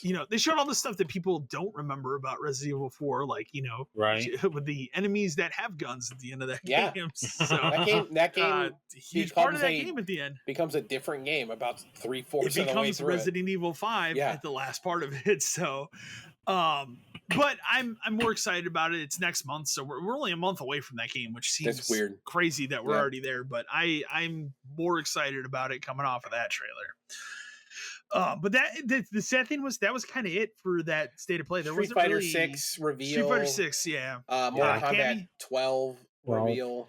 Did they actually show something there for Mortal Kombat? I think it was more so. It was just like a title screen. It's a game. Okay, like you know what I mean. Okay. It's just. Yeah, but as you and I discussed, I don't think that game hits this year. I think it's April of next year. They try to say like, it's like 2023. It'll be the end. It'll be the end. Right. It'll either be the end or the start of the next fiscal year. Yeah. For them. It'll be close. I feel like they love that April release date for their. Well, I just feel like if it was this year, granted it's only February, I think there would have been more of a thing about it, other than like it's a game. Unless you're gonna blow it up E3 time, but I don't know. Like, I mean, again, it's also Mortal Kombat, so it sells itself. Right. Yeah. At this point, like, is anybody who's a Mortal Kombat fan not gonna buy a new Mortal Kombat? Probably not. Like, it's just annoying because we're getting that Tekken 8 and Street Fighter 6 within like a year. It's a great year for fighting game fans. That's a lot of fighting games. It's a lot of fighting games, but it's. I mean, again, it's a great year for fighting game fans. So I'm excited for all three of those, so that's okay. I'm okay. That's for sure. I think we alluded to it earlier, but Hogwarts Legacy has sold 12 million copies in 2 weeks. That's insane. We do, and we'll get to it, but we do have an interesting email about that, GameStop related, that we'll get to when we do emails. But 12 million copies in 2 weeks, and as we were kind of talking about pre-show, like this game is going to be the biggest seller of the year, but this is 12 million copies sold on current gen only systems and PC. Yeah. PC, PS5, and Xbox Series X. That's in it. 2 weeks. So that's crazy. And I think, what is it? The beginning of April is PS4 and Xbox. So it's going to have another, how many million copies is going to sell there? And then in July, even though it's not going to be great on it, it'll be on Switch. That'll sell some more. And then it's going to hit the holiday, and then it's going to sell like crazy again. It's going to be one of the top 5 selling games per holiday. Like, it's just, that game is going to sell more and more and more copies. I'm just glad it's good. It's already like, over it's halfway. not a bad game. It's crazy because it's already over halfway to the amount that Elden Ring sold. Yeah, that's nuts. Elden Ring sold 20 million. So we're over halfway there in 2 weeks on 2 systems and PC. It's gonna crush Elden Ring. Yeah, it's wild. Yeah. Also, I don't know if I mentioned that game is fully playable on the Steam Deck. Jesus. Didn't think about that. Like, That's I don't weird. know how well it runs, but I saw that. I was like, really? So, with that, the other thing I threw in here was there's no current plans for DLC for that game, which seems kind of crazy. I'm surprised. Yeah. You would think you would think that they knew it was going to be huge. And it also is extra weird considering they did a PlayStation exclusive mission. Yeah. But there's not going to be anything more. You would think they could easily sell a $30 DLC for that game, right? Easily. For sure. Easily. Like, especially, like, think about it this way. Like, you work on something, you put that out holiday time. Right. You put out a new version of the game that comes with it or something. Oh, man. If you put out a Christmas expansion... I mean, just like, there has to be something there to make a DLC. As you progress the story, that game does have seasons. Yeah. Which is cool. So, they could do something, though. But I don't know. I don't think, like, a year from now, it's going to be popular for a long time. It's going to be popular for a long time.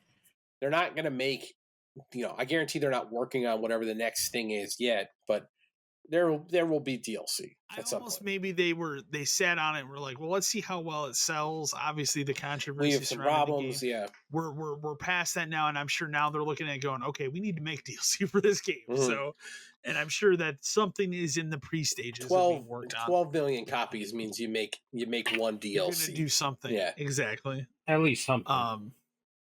I threw this in here only because I think it's humorous that we're finally getting to it. Halo Infinite's 3rd season is finally upon us, March 7th. I read through it just because I think it's humorous what's being added. So they're only adding, I think, 1 new team deathmatch map, 1 new big team map. But then what's cool, and this should have been in the game from the beginning, or at least when Forge was released. You can say that about a lot of that stuff. They're putting in a rotated playlist that has Forge made maps. That's neat. And one of them that sounds really cool. I was reading the description of it is like a kid's bedroom, kind of like Toy Story style. Yeah, that's neat. Oh, that sounds fantastic. Yeah, that's fun. I look forward to trying that. But that's March 7th. They'll have a new battle pass and stuff for it as well. And like I said, I've returned to it in the last month or so. I was playing a lot of it actually before Hogwarts came out in Dead Space. That was kind of like my January game. Since they fixed progression, I've had a lot more fun with it. So I'm interested to see what they do with this season. So, and then the final thing I put in here, only because for whatever reason, this was the most recent news article I put in here for this episode. People lost their shit yesterday at the state of play that Baldur's Gate 3 got announced for PS5, which again makes sense. That game's coming out early access in August, but after it, no mention of Xbox. And so once again, it started the, well, we don't get Final Fantasy games. We don't get this. We don't get that. They have the studio behind Baldur's Gate 3 has actually come out and said that they are working on a port of it for the Series X and S. Of course they are. Right. But it is delayed due to technical issues. What those are, I mean, they don't really go into too many details. Talking about it's because split screen on the Series X is nuts. Okay. Which makes a lot of sense because remember, even Halo couldn't figure that out, and they had to burn it to the ground. But hey, it works now. But so there's some stuff basically saying that like split screen is some kind of hurdle for them with getting it running properly on the Series X, which is funny that that's a thing, but I guess I get it. Yeah, the old games had that, so it makes sense why you would want to have that in this, but But I put it in here because, like I said, in the last 24 hours, people have been losing their minds over that for some reason. It'll be out on there at some point. Yeah, I mean, it will, for sure. And I think another part of it too was that Series S, like making it work for that too, is a problem. Series S is something that seems more and more as we get into this generation kind of holds some development back. Seems like it might be a mistake. When it really shouldn't, which it really shouldn't if you think about it, because they should be making the games and porting them down. Right. Yeah. For that system, but for whatever reason, it's a challenge. I would also agree, like, you could have just made a digital only Series X. That's what it should have been. Yeah. So I get why they did it. They wanted to have that lower price point to get people in. And again, it's not for the certain person that wants it. It's not a bad console. Sure. But yeah, you're running out of content for it sooner rather than later. Exactly. So, but that wraps up news. So we will jump into emails. We got an interesting collective mix of emails this week. So, of various topics. So, we're going to start. Very first one I have is from Gary from Dearborn, Michigan. It says, "Hi guys, I have an odd question for you. Do you think in the next few years games journalism will be a thing of the past? We've been watching it die its slow death while prominent journalists have left to start their own companies and use Patreon as a way for them to make it a success. Look at things like Kind of Funny, Last Stand Media, MinMax, and so on. And more often than not, big news stories are being broken by these outlets more than anything coming from Kotaku, Polygon, or IGN. Does it just seem like they're becoming more and more irrelevant as time goes on?" I mean, obviously, like, so I mean, I'll throw out there, like, I was a big Giant Bomb supporter for a long time. Mm-hmm. Obviously, I don't listen to it anymore because it's not what it was. I shifted over to Last Stand Media. Specifically, I listened to the PlayStation podcast, but I also listen to the Xbox podcast over there quite a bit. And it's interesting because it's a good mix of both, because I'm more in tune with Xbox stuff than I'm in PlayStation, but it's fun to listen to both. But it's interesting as you look at these, because these are prominent people that left these news outlets 5, 6, 7 years ago, and now they are making boatloads of money. Right. Whereas these outlets like IGN stuff, they're struggling. So Polygon, the thing Kotaku. Is, so how it all started was basically, 20 years ago, there weren't that many sites you could go to. No. It was IGN, GameSpot, and then game trailers and a couple places here and there. And then it became, there weren't that many people running these places. So you kind of got attached to certain people. Like GameSpot, obviously you got attached to Jeff and Alex and stuff like that. And then, they break off and leave and start their own thing. And it's cooler because it's our thing now, and we can do this and we can kind of do it how we want. And then it gets sold. They were definitely the pioneers. But then it gets sold and it gets bought and it becomes big media again. And we can't really do everything we want to do because we're back under the GameSpot umbrella. And then it becomes, now Brad Vinny and Alex, they're gone. So now we got to redo the whole thing because, somebody else bought them and consolidated everything down. And then happens again a year later. Now we got to start it over. And we got new things we got to do. Exactly. A year later, Jeff says, "No, well, now I'm out because I'm not into this kind of stuff." And he starts literally his own thing. But he's got to be making far more money with his Patreon stuff than anything else he's ever done. He's doing very well. Right. My understanding. But the thing is, it's like, I trust Jeff because I've listened to him for 20 years. Or not 20 years, but I've read his stuff for forever. IGN is the same way. Like, I'll say straight up, like, you and I are the same. I do not like Greg Miller at all. I think he's fake. He's fake as hell. And he likes to pretend that he's like, I'm an everyday guy. Watch me rip off my shirt. And then he goes and does that stuff drives me funny. And then he goes and does an EA Play thing where he hypes up shitty games after for 2 hours. Talk shit about EA on one of their podcasts for 2 hours. And then it's like, I'm gonna go talk about how great Battlefield is for 2 hours. I agree with that. Like that dude is chasing a paycheck and nothing else. Like he doesn't give a shit. For sure. And Kind of Funny, I could give two shits about that. But game trailers I used to like them all the time because the video content producer is pretty good. That thing explodes, but then they form Easy Ally. I like Easy Allies. Like they're good. It's more about people now. Like places like Kotaku and Polygon are there to get clicks. All they care about are clicks. All they care about are clicks. That's why they start their arguments on Twitter all the time. They will have an opposite opinion the next day. On purpose. That whole thing is a scam. Like, they constantly hire people who will write articles that will piss people off. They repost stuff constantly because they repost the stuff that gets clicks. They repost the stuff that gets comments. Like, you're talking about a media company that once posted a sex tape of someone, and when they were sued and told to take it down, they said, "Fuck you, we're going to do it anyway." Like, that place does not care. Jesus. Gawker is trash, and it is. Kotaku spun off from it. It's garbage. Polygon used to be good. It used to have good people writing for it. Now it's terrible because it's transitioned into woke stuff. And I don't mean woke in a bad way. I don't mean it like that. We know what you mean. I mean it as in it is specifically written to get a rise out of people of any group of people. It is. So, like, games journalism, I don't think games journalism is even a term anymore. Like, none of this is journalism. Like, all the guys who actually did journalism don't work for these places anymore. They got off and doing their own thing. Schreier went to Bloomberg, right? Yeah, he's at Bloomberg. He does actual reporting, though. Like, I mean, he kind of did before, though. He was always the person that broke everything. But that's what I'm saying, though. That's why he doesn't work there anymore, because that's not what it is anymore. Exactly. Right. He left to go do actual game reporting. Yeah. So it's about people. It's not about all these sites. Like, do I check on him every so often?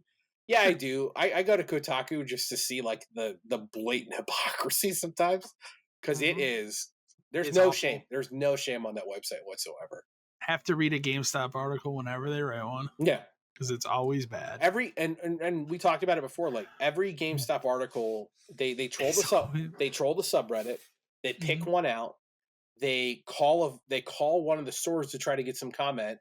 Talk to some guy who just is thrilled to be talking to Kotaku, and then the first sentence of every article is the popular meme store is every time. Like, it's like AI writes their articles about games. It is. They punch it into the ChatGPT. They're like, just spit it out for me, please. Just do it. So, but it's bad. I mean, I'll say for me, like, I got very, very slightly not like in the early, like maybe 2016 to 2017, I started watching a little bit of Kind of Funny's content because I was interested. I started listening to Colin Moriarty, who I actually grew kind of an affinity and respect for, and then he had his issue and he left, and he does his own thing now with Last Stand Media, which I really enjoy. And one of the things that I think is really cool about them is they will go after some of these things where, let's say there was that big thing that happened a couple weeks ago with the girl that got fired from Limited Run for something that was dug up. Oh, yeah. You will go and then bring that person on, and they'll have a conversation about, well, this is what really happened, you know? And that stuff is interesting to me because none of these other journalism sites will do that. Nope. They won't touch that with a 10-foot fucking pole. So I enjoy that for that. So, but yeah, I just, and IGN, the only reason like any of us even talk about IGN the most is because they have a fucking amazing app. It's the easiest thing to get content. It's the easiest thing to get content from. Just quick news, all that kind of stuff. Constantly. Yep. Exactly. So, but yeah, I mean, if you look at them, we talked about it last episode, the 7 out of 10 bullshit. Their editorials, all that kind of stuff. It's ridiculous. It's funny now because ever since that article came out, all of a sudden there's a lot of 5s showing up. Yeah, did you see that? Yeah, I noticed that too. All of a sudden there's a lot of 5s and 4s. Yeah, weird. It's weird. After a whole argument, God, that Wanted Dead game got a 4. Yeah, and after that whole argument of we only review stuff we think is going to be good, and then he argued with people in the comments for hours. All of a sudden, 4s and 5s are starting to appear. Weird. Our next email comes from Trey from Redacted, so you know what that means at this point. Hi guys, former GameStop manager as of today here. My store was just given its 2-week notice the week after that Nintendo Direct where we were told to push reserves. Now I've spent the final week of being open dealing with angry customers that are upset we pushed them to reserve Zelda and won't be open for the launch. While I know we are moving all the reserves to the next nearest store, the issue is that the next nearest store is 30 minutes from our location. Do you think the DL had a clue we would be shutting down, or was this a last-minute decision? I also feel bad for my staff because they were given as short of a notice as I was. It's just a shit situation all around. Thanks for taking my email. Keep up this awesome podcast. I would say, like, I'd say it's some of both. I'll say if you had a really decent DM, no, they wouldn't have told you to push Zelda. No, but I think it's a little of both. It's a little of both. Like there was probably an inkling or something where it was like this store is on the block. So someone above him was like, oh, we're thinking about getting rid of it. And then they probably came to him and said, we made the decision, we are getting rid of it. And then the deal the deal had to come to you and be like, yeah, it's over, kind of a thing. You know, the thing about like the push reserves, I agree, it's shitty and like it sucks. It's incredibly shitty when the next year's store is a half hour away. That's awful. But they're going to tell you to push reserves every minute they think your store is open, because they're never going to tell you to slow down. They're never going to be like, well, maybe don't, because you're on the block. Yeah, I don't know yet, kind of a thing. That was never going to happen.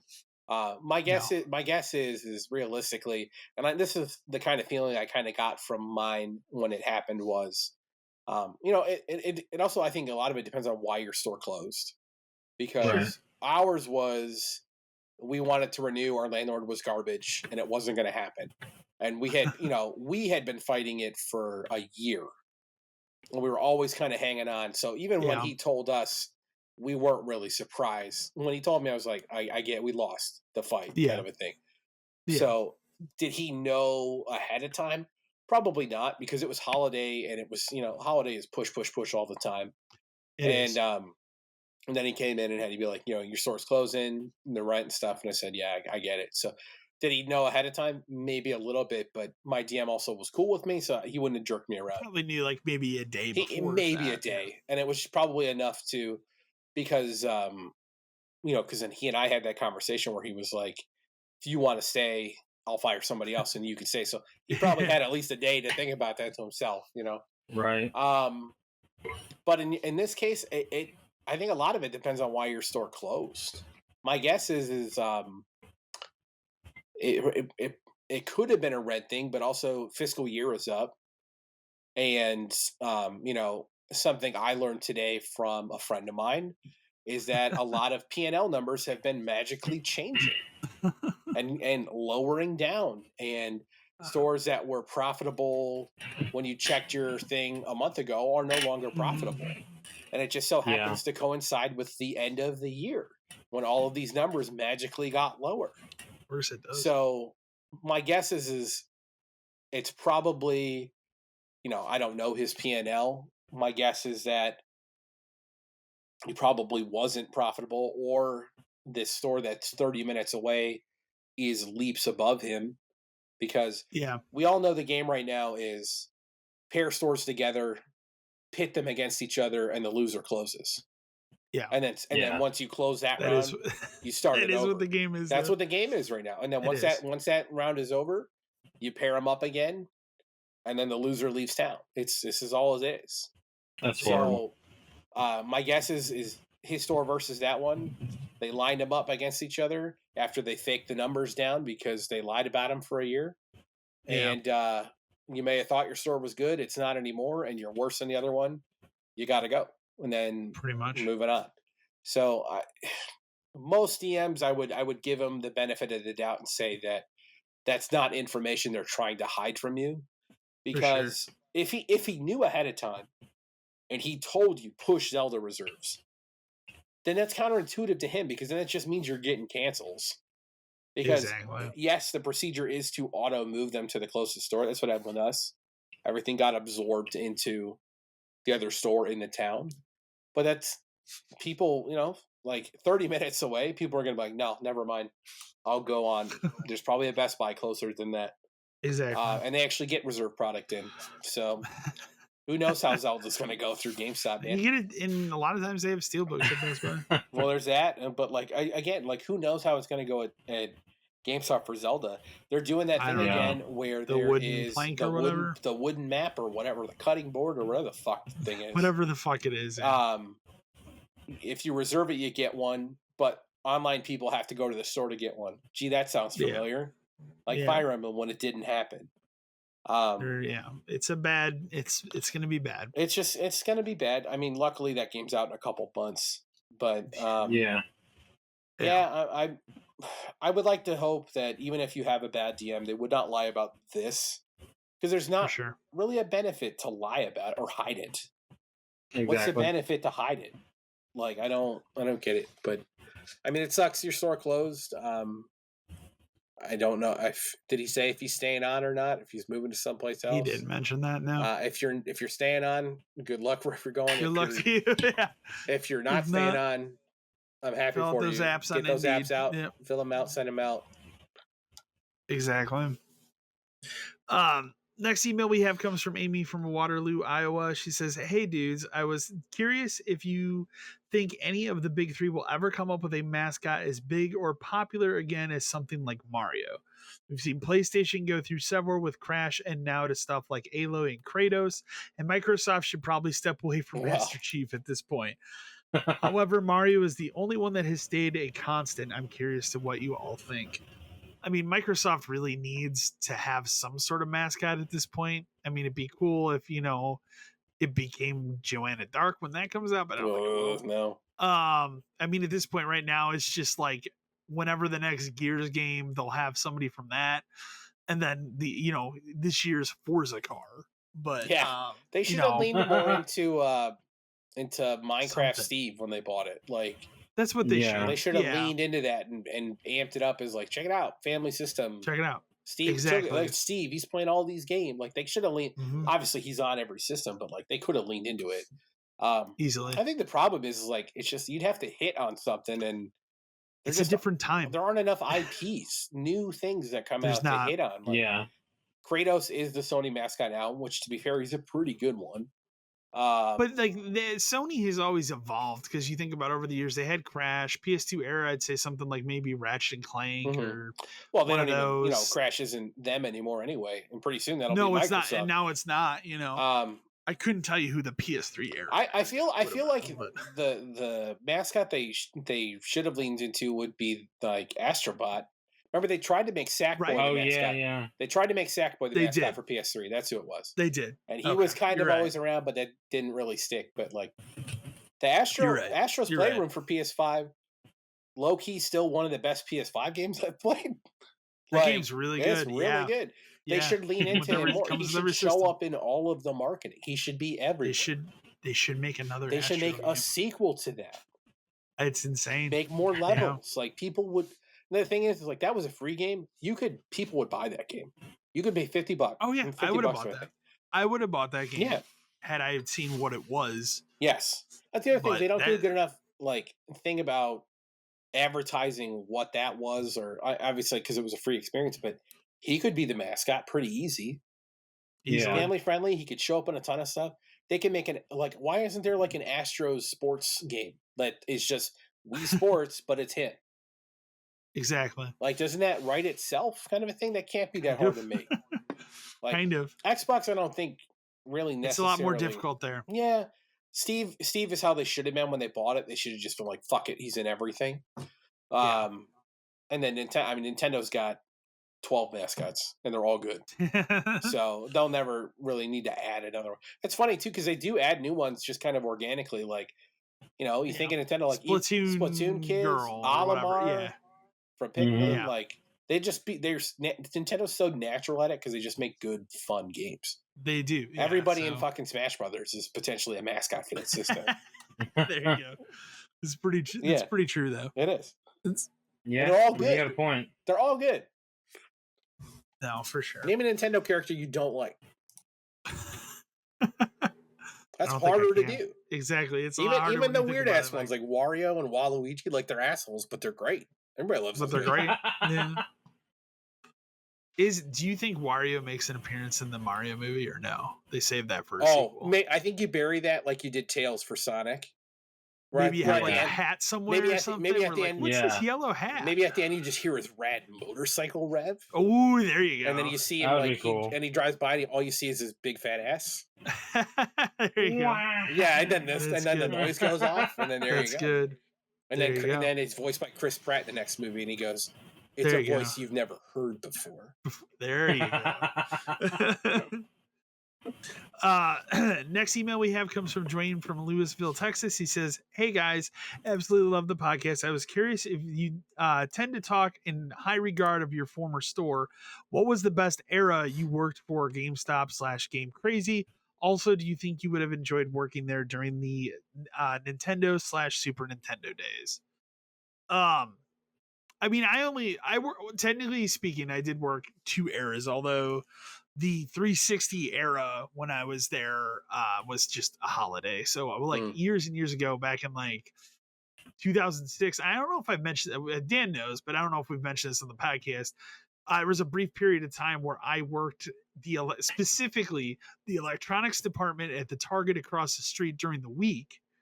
And then on the weekend, I would work at GameStop. That's still crazy. Super conflict of interest. Super crazy to me that they let you do that. Super conflict of interest. And like the person at the time that was running the GameStop did not give a shit. I would constantly get customers be like, that would come into Target. But did I just see you over at GameStop? Like, so, which was fun. But I only did that for like 2 or 3 months, just holiday. And then I ended up, picking up hours at Target at the time. I mean, I was in college at the time. So, but then, so that was, beginning of the 360 era. And then when I, was a key holder at GameStop years later, it was the tail end of the 360 into the Xbox One and PS4, which I was there for pretty much most of that generation. If I pick like, it's hard for me to say an era. I mean, that was the only era I worked there. Like, really, I'm not going to count the 360 part of it, but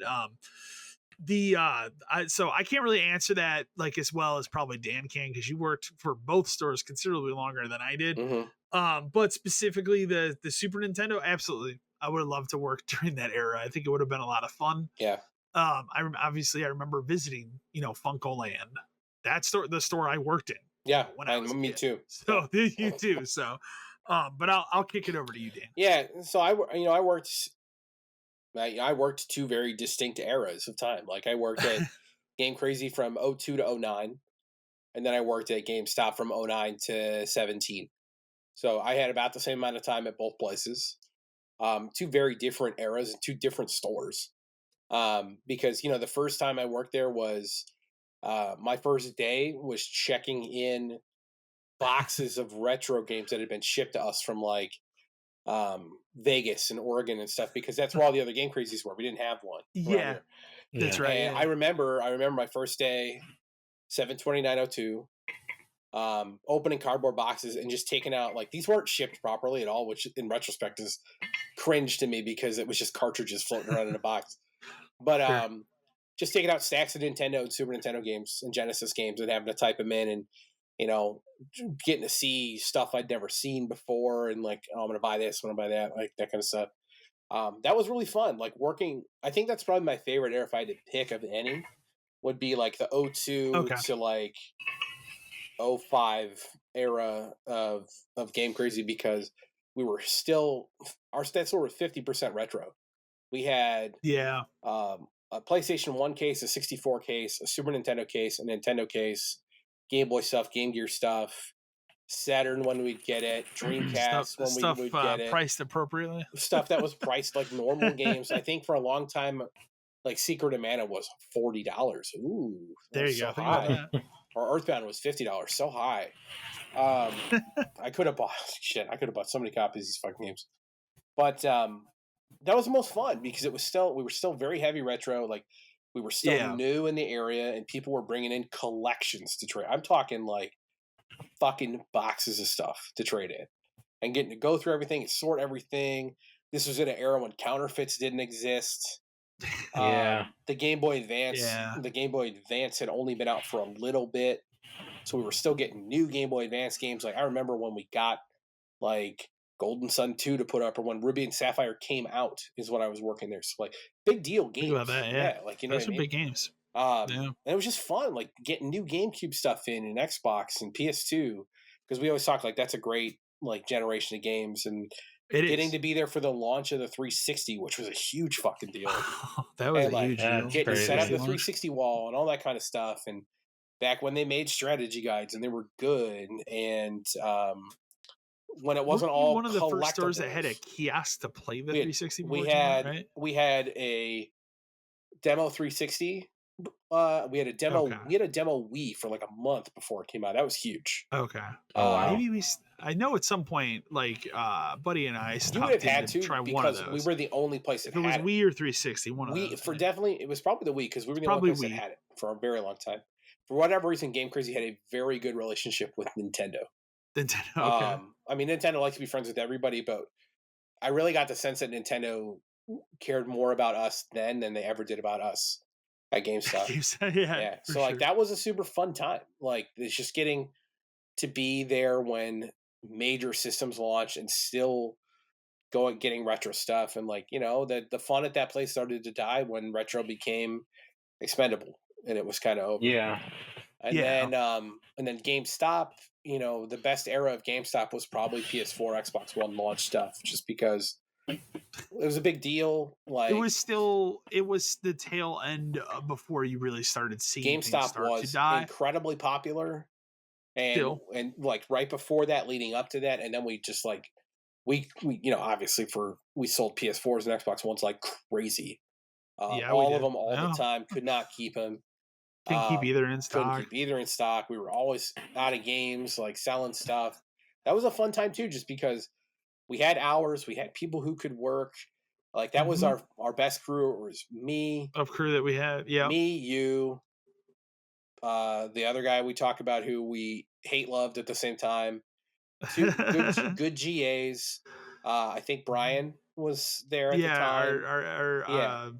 Our assistant. Like we killed it. Dude. Like we were killing it all the time. Store was making tons of money. We never had problems hitting numbers. Like that store was just running great.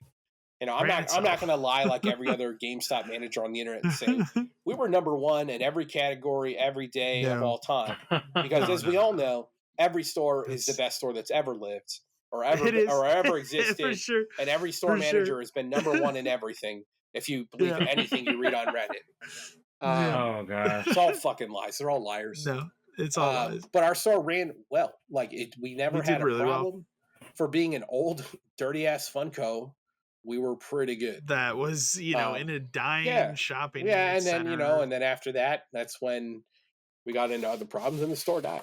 But yeah, I definitely think the early Game Crazy days were my favorite. Not just because it was like my first time in gaming stuff, but it was like that's all the stuff I love. I thought about it a lot. For sure. Like, man, if I had been born 5 years earlier, I would have been really in the thick of like PS1 NES, and like PS1 and exactly. 64 coming out, but still having Super Nintendo stuff in the store and like Nintendo stuff. Like that would have been more fun for me for sure.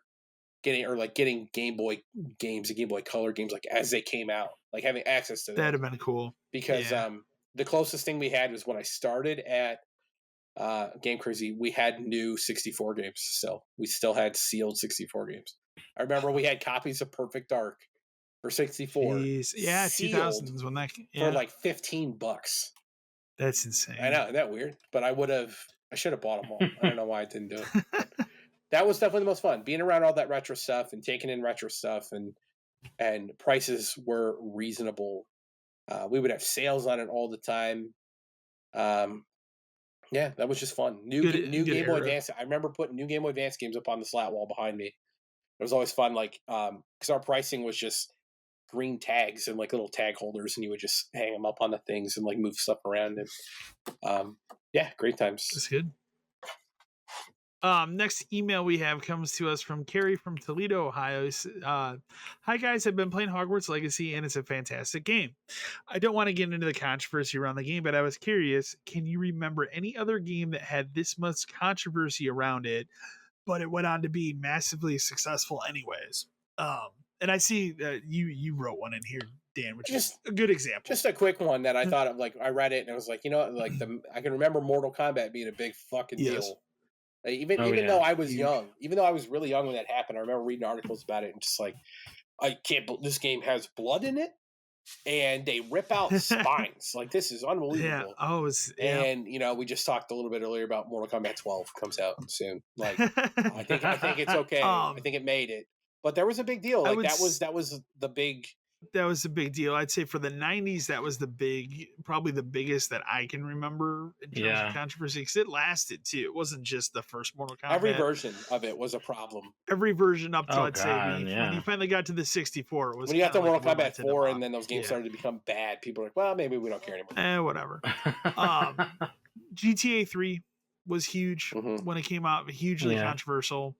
That I remember specifically. That also led into, remember, State of Emergency. Yeah, there was a huge fucking controversy around that. I mean, that was a game that, like, not that it was when it came out, I want to say Blockbuster was pulling it off shelves. Like, again, it's not a great game at all. San Andreas with the coffee mod. Remember the coffee mod? Like, that got nuts huge. For a while. We had to pull it. That got nuts. I was working at Game Crazy at the time. We had to pull it. And then we just had to lock it up, basically. And then eventually the company said, fuck it. And they sent us AO stickers.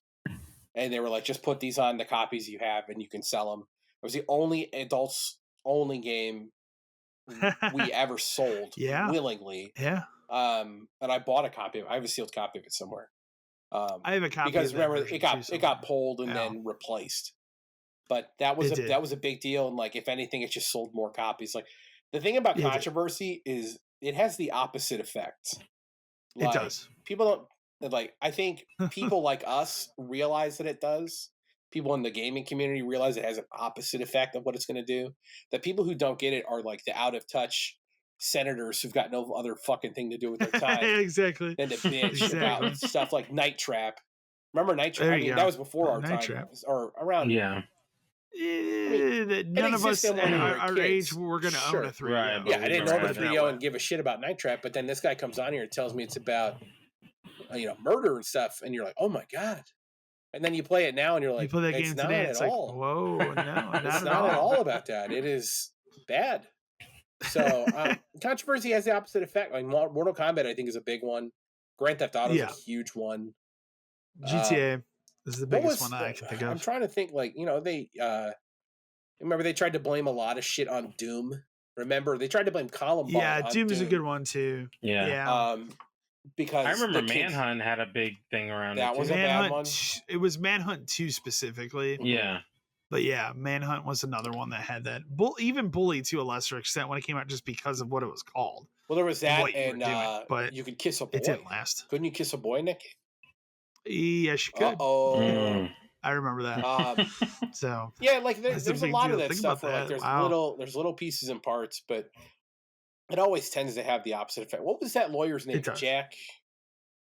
Oh, I know exactly who you're talking about. The guy who was an absolute Lieberman? lunatic. Maybe something like that. Something like that. Yeah, absolute lunatic. I know. All he did was drive up sales for this. Literally, he would do it was any game that had even the remote controversy, he'd be there. He went after GTA really hard. That was like his big Jack Thompson. That's what his name was. Jack Thompson. Okay. He is a lunatic. And I think he's still going out bitching about stuff like GTA 4. And then because then it all became like, our video games free speech. Remember, that was the big deal. That was like, are these First Amendment rights or whatever? And it's like, well, they kind of, if movies are, these kind of have to be, right? Like, and the other thing too is like the ESRB is not, it's not a real thing. You know what I mean? Like, companies go with it because they want to show that they support like ratings and stuff for these games, but it's not real. For sure. It is a group of people who sit there and decide this game says perfect example of like how ludicrous that stuff can get is Final Fantasy. I remember Final Fantasy Tactics Advance is rated teen, and for a cartoon tactical game with like bunny people in it, but with no blood.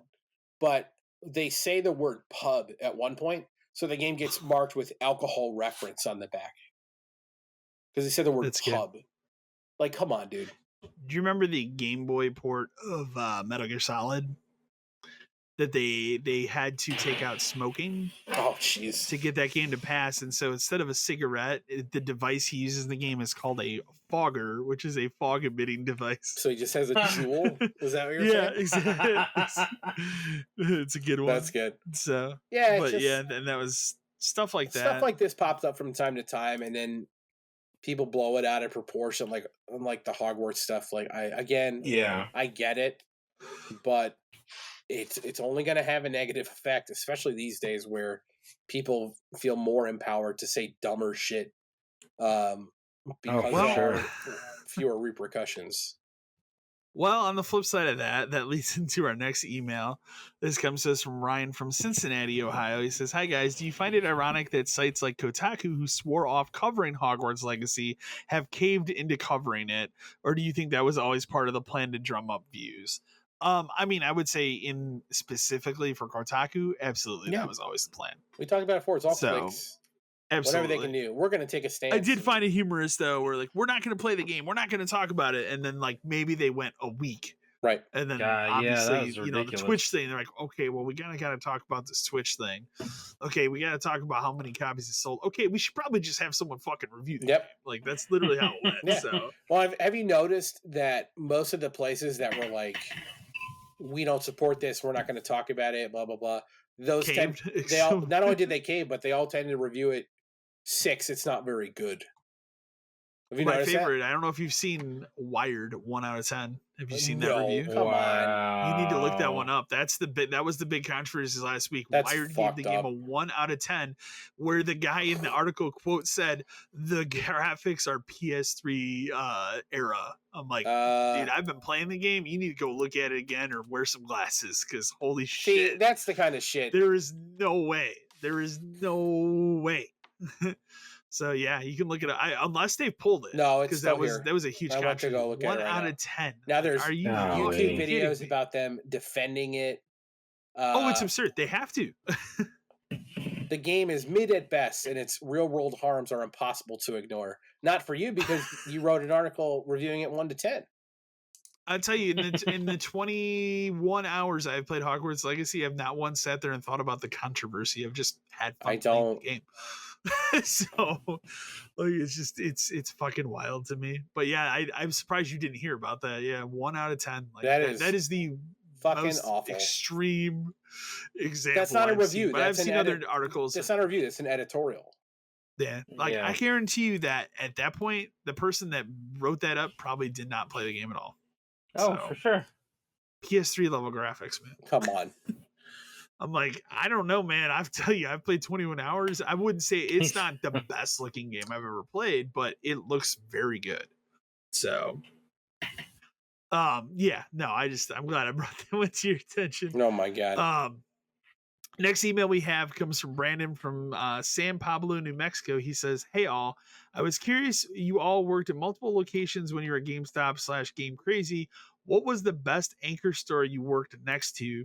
Years ago, I worked at a GameStop next to a Wings, etc., and it was amazing."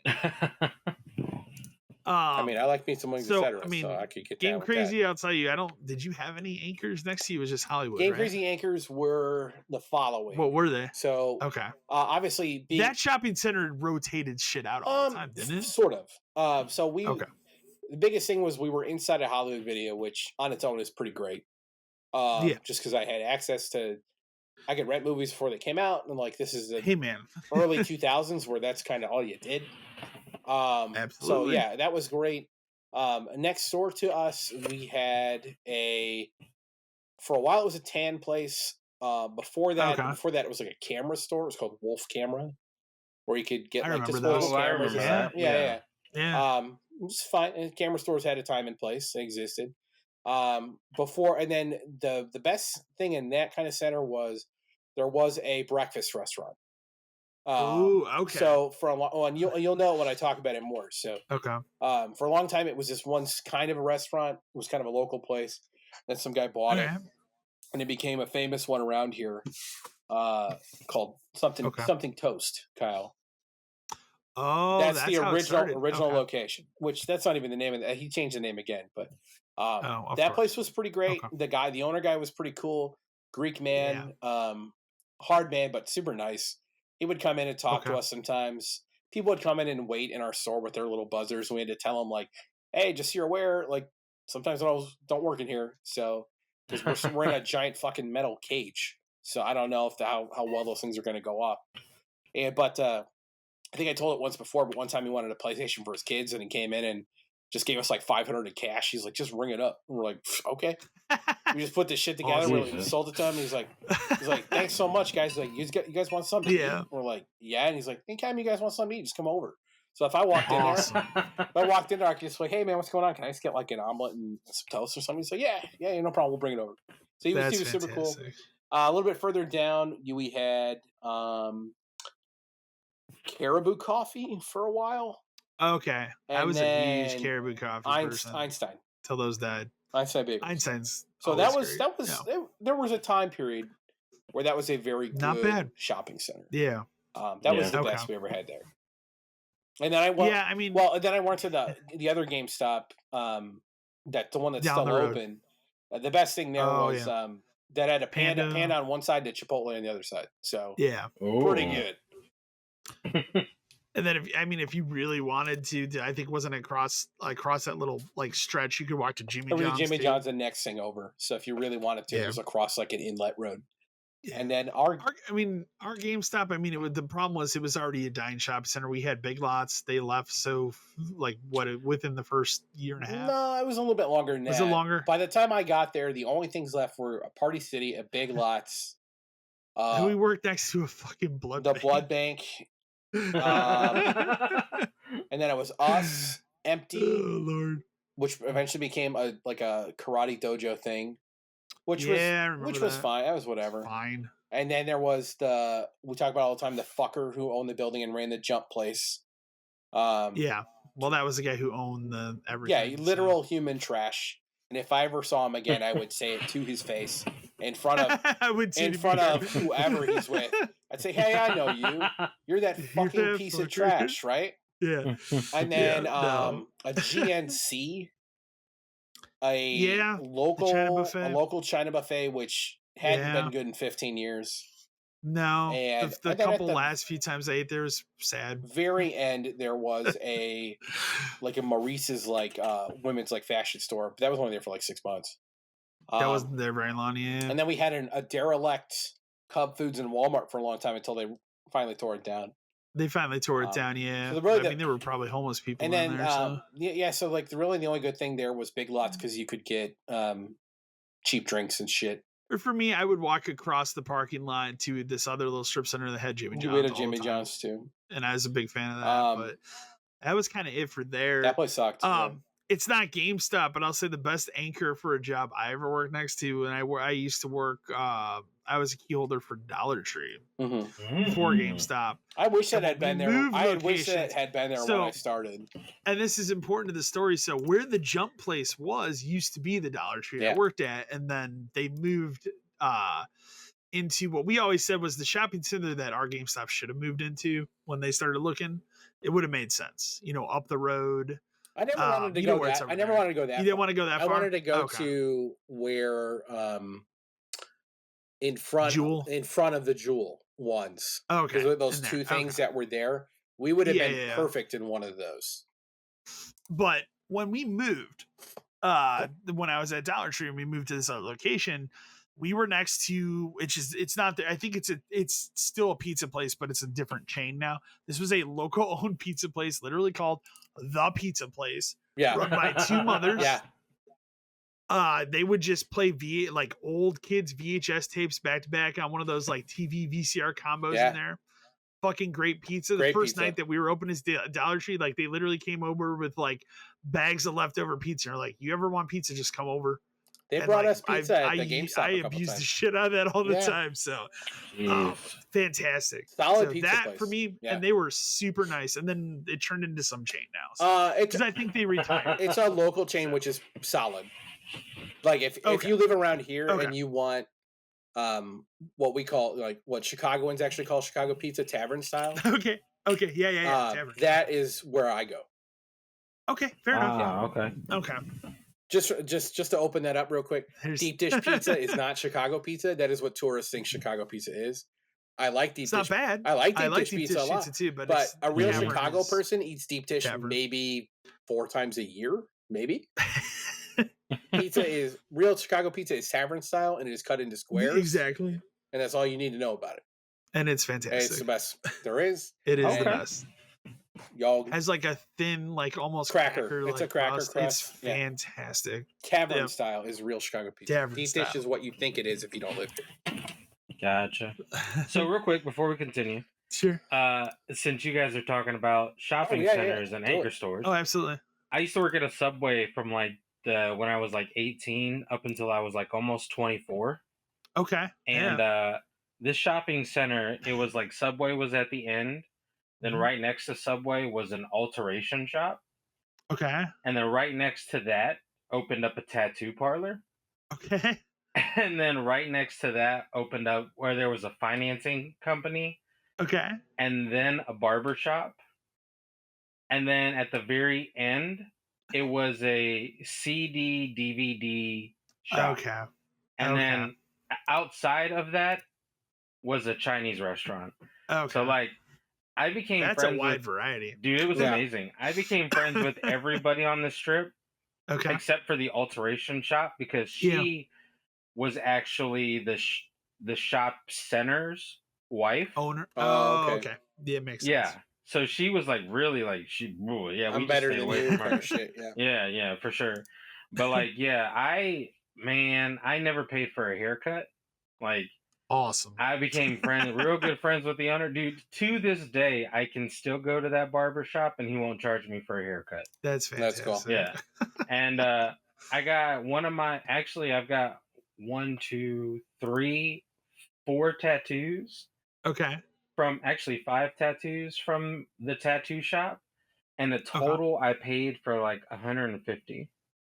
Not bad. Like that's yeah, dude, it was amazing because like I remember one of the guys was one of the tattoo guys came in and he was like, he got a drink and he was just sitting there and he was like, man, I'm really bored. There's nothing happening. And I was like, yeah, man, that's cool. And he was like, hey, if you don't have any plans, I have this random tattoo design. I'll put it on you for free. And I was like, whoa, wait a minute, what? And so he showed me the tattoo, and I was like, yeah, man, let's just do it. And yeah, I left to work and got a free tattoo. That's awesome. Yeah. I loved being next to that Chipotle just because I would go there and like by the time at a certain point they start to recognize you and you start to get better portions and stuff. So that was always good. Love it. Absolutely. Our final email comes from Greg from Redacted. So again, you know what that means. Says, hey guys, current GameStop manager here. I was curious when you worked for the company, what was the worst title to keep in stock after it came out? Like after reserves were picked up, because let me say the new winner is Hogwarts Legacy. I cannot keep it in stock. We get maybe 5 copies in a distro per system and it's gone within hours. I have people calling the store like mad, and I cannot remember a game this absurd since maybe the original release of GTA 5. That was bad. GTA 5 was GTA bad. 5. That I remember that day was fucking terrible. Even the 360 was PS3 bad. release. We talked about on the show before Borderlands. Borderlands one huge fucking problem but that was just because people weren't sure what it was, and then when it came out, people went, "Holy fuck, this is just Diablo with guns!" And then people, you know, were all into it, and you could not get it anywhere. Articles didn't do a good job of explaining what it was. Because remember, for a long time, it didn't look like that. It was supposed to be serious. Yeah, remember the original? It was not gray. CG at all. Yeah, it was just a normal ass game that people didn't care about.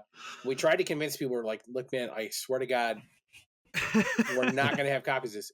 It took months before we had stock of Borderlands 1. Dead Island, we've talked about before. That was exactly Dead the Island, same. Not a great game, but for whatever reason, it doesn't matter. It was multiplayer zombie killing. It was multiplayer zombie killing. And it at the height of The Walking Dead. Right. So, and it was just another one of those things where we tried to tell people, like, look, man, you don't understand. Like, trying to get a copy of this game is going to be very difficult. This is back in the day when GameStop got the amount we needed for pre-orders. And we would get 20% more, maybe 10% more. Yeah. And it would be gone right away. Yeah, and it'd be gone within to the first couple of people because people still to this day don't understand why you should pre-order something. There is one specific reason. Kyle, this is your quiz, Kyle. There's one specific reason you should pre-order a game. What is the reason?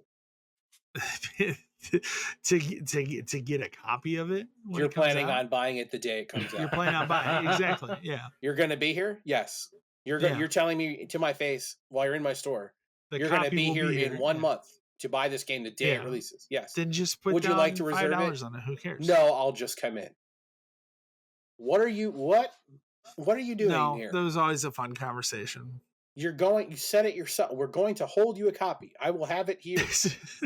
I will put it in a drawer. Like at our store, especially at our store, we didn't break. Weird. Yeah, we didn't we would hold it for a week because fuck everybody who didn't pre-order. Fuck those people. Oh no, I remember the specific because that was and it wasn't at the beginning when I started either, but it was a little bit into it where all of a sudden it was like, what was it, 48 hours or something? They wanted you have that. They wanted you to sell it regardless. Remember, they got to a point where our one DM, the one we hated the most, eventually was like, just sell it to everybody. You're never out of stock.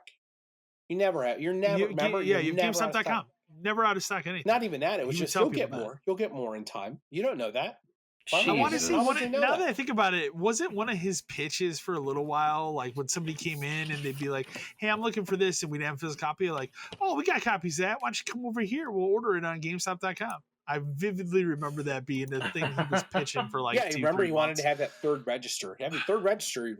That's ready right. to go. It's like now our third register barely worked. We were a rare store that had 3 registers, but the third one was a piece of shit. It didn't work. It was however it was networked in. It was just unusable.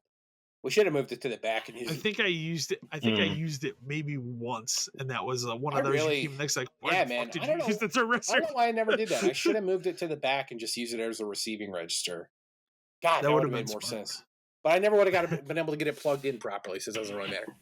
I'm trying to think of other quick examples of stuff that like we just never had. I remember when Heart Gold and Soul Silver released for the DS. Yeah, that release was a nightmare because we had close to this is at my original store, the old store, 2649 in front of Target. We had close to probably 400 reserves for each version, and even then, it was just like I remember the line that day. The line that day was end of the thing and rounded out the door, and we just never had copies of it. We would the only reason I even got a copy or bought a copy was some guy traded it in like the next day. He was like, I'm just not into it. And he had it complete with like the Pokewalker he never even opened. I was like, okay, I'll buy the used one. Thank you. But that was a bad. I mean, Hogwarts now has got to be bad. Just because they don't get copies as it is. And like with how popular this game is. Yeah. Oof. No, I haven't been out. I've been out now in a couple weeks to like Walmart or whatever, but I will this weekend. So I'm definitely gonna look and see like are there copies of that just laying around at Walmart or? Well, it's like the Metroid Prime remaster now.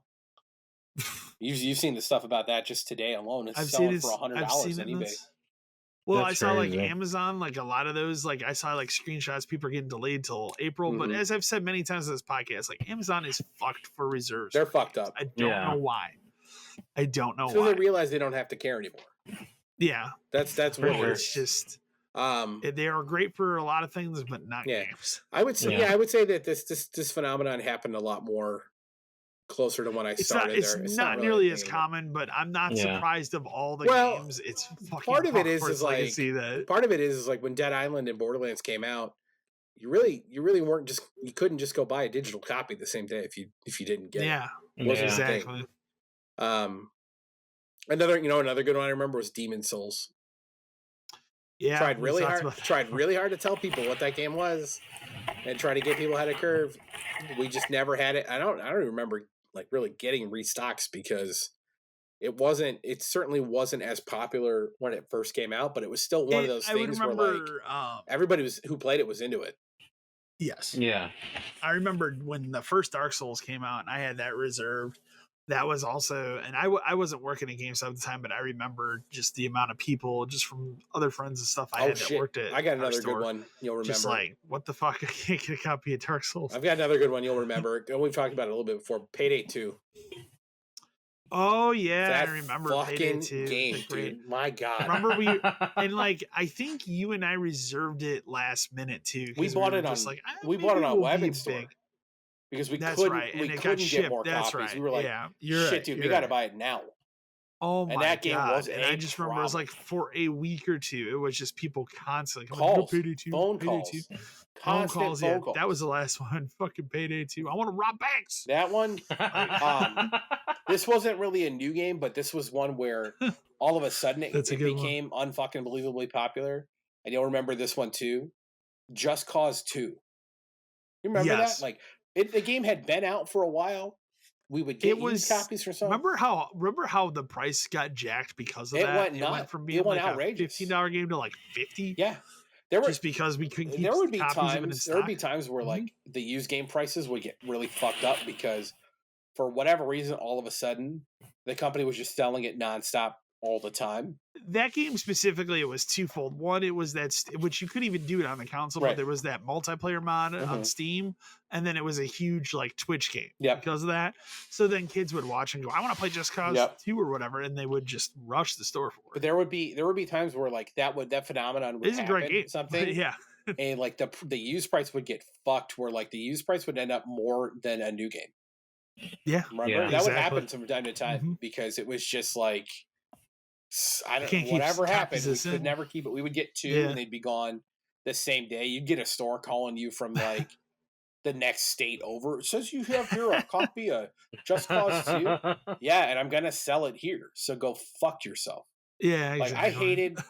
Like I'll admit, first off, there was a period where Kyle and I we would like look for weird games, and I had zip codes saved. Whereas we like, hey, this is Denver. Type in this one. This is New York. I got a lot of my 360. This is Miami. That's how I got PSP stuff. With cases. That's how I got PSP stuff. And like every day, every other day, you just like spam zip codes and like because it would be like 100 miles within Miami. All right, there's probably a bunch of stores there, or Denver, or Seattle, stuff like that. But goddamn, what I hated when people called us for stuff. I hated it. So I know. Because the problem is they would always call for something. It's like I got that game an hour ago. I'm not shipping it to you. I'm going to sell it. Well, I have a customer here who really needs it. I'm sorry, man. No. Like, no. Or they'd call for stuff that was already on hold and then would like try to like berate you for it. No. What do you mean it's on hold? It's on hold for someone. I have a customer who wants it right now. I hold stuff for people here. Calls. Maybe your store should learn that too.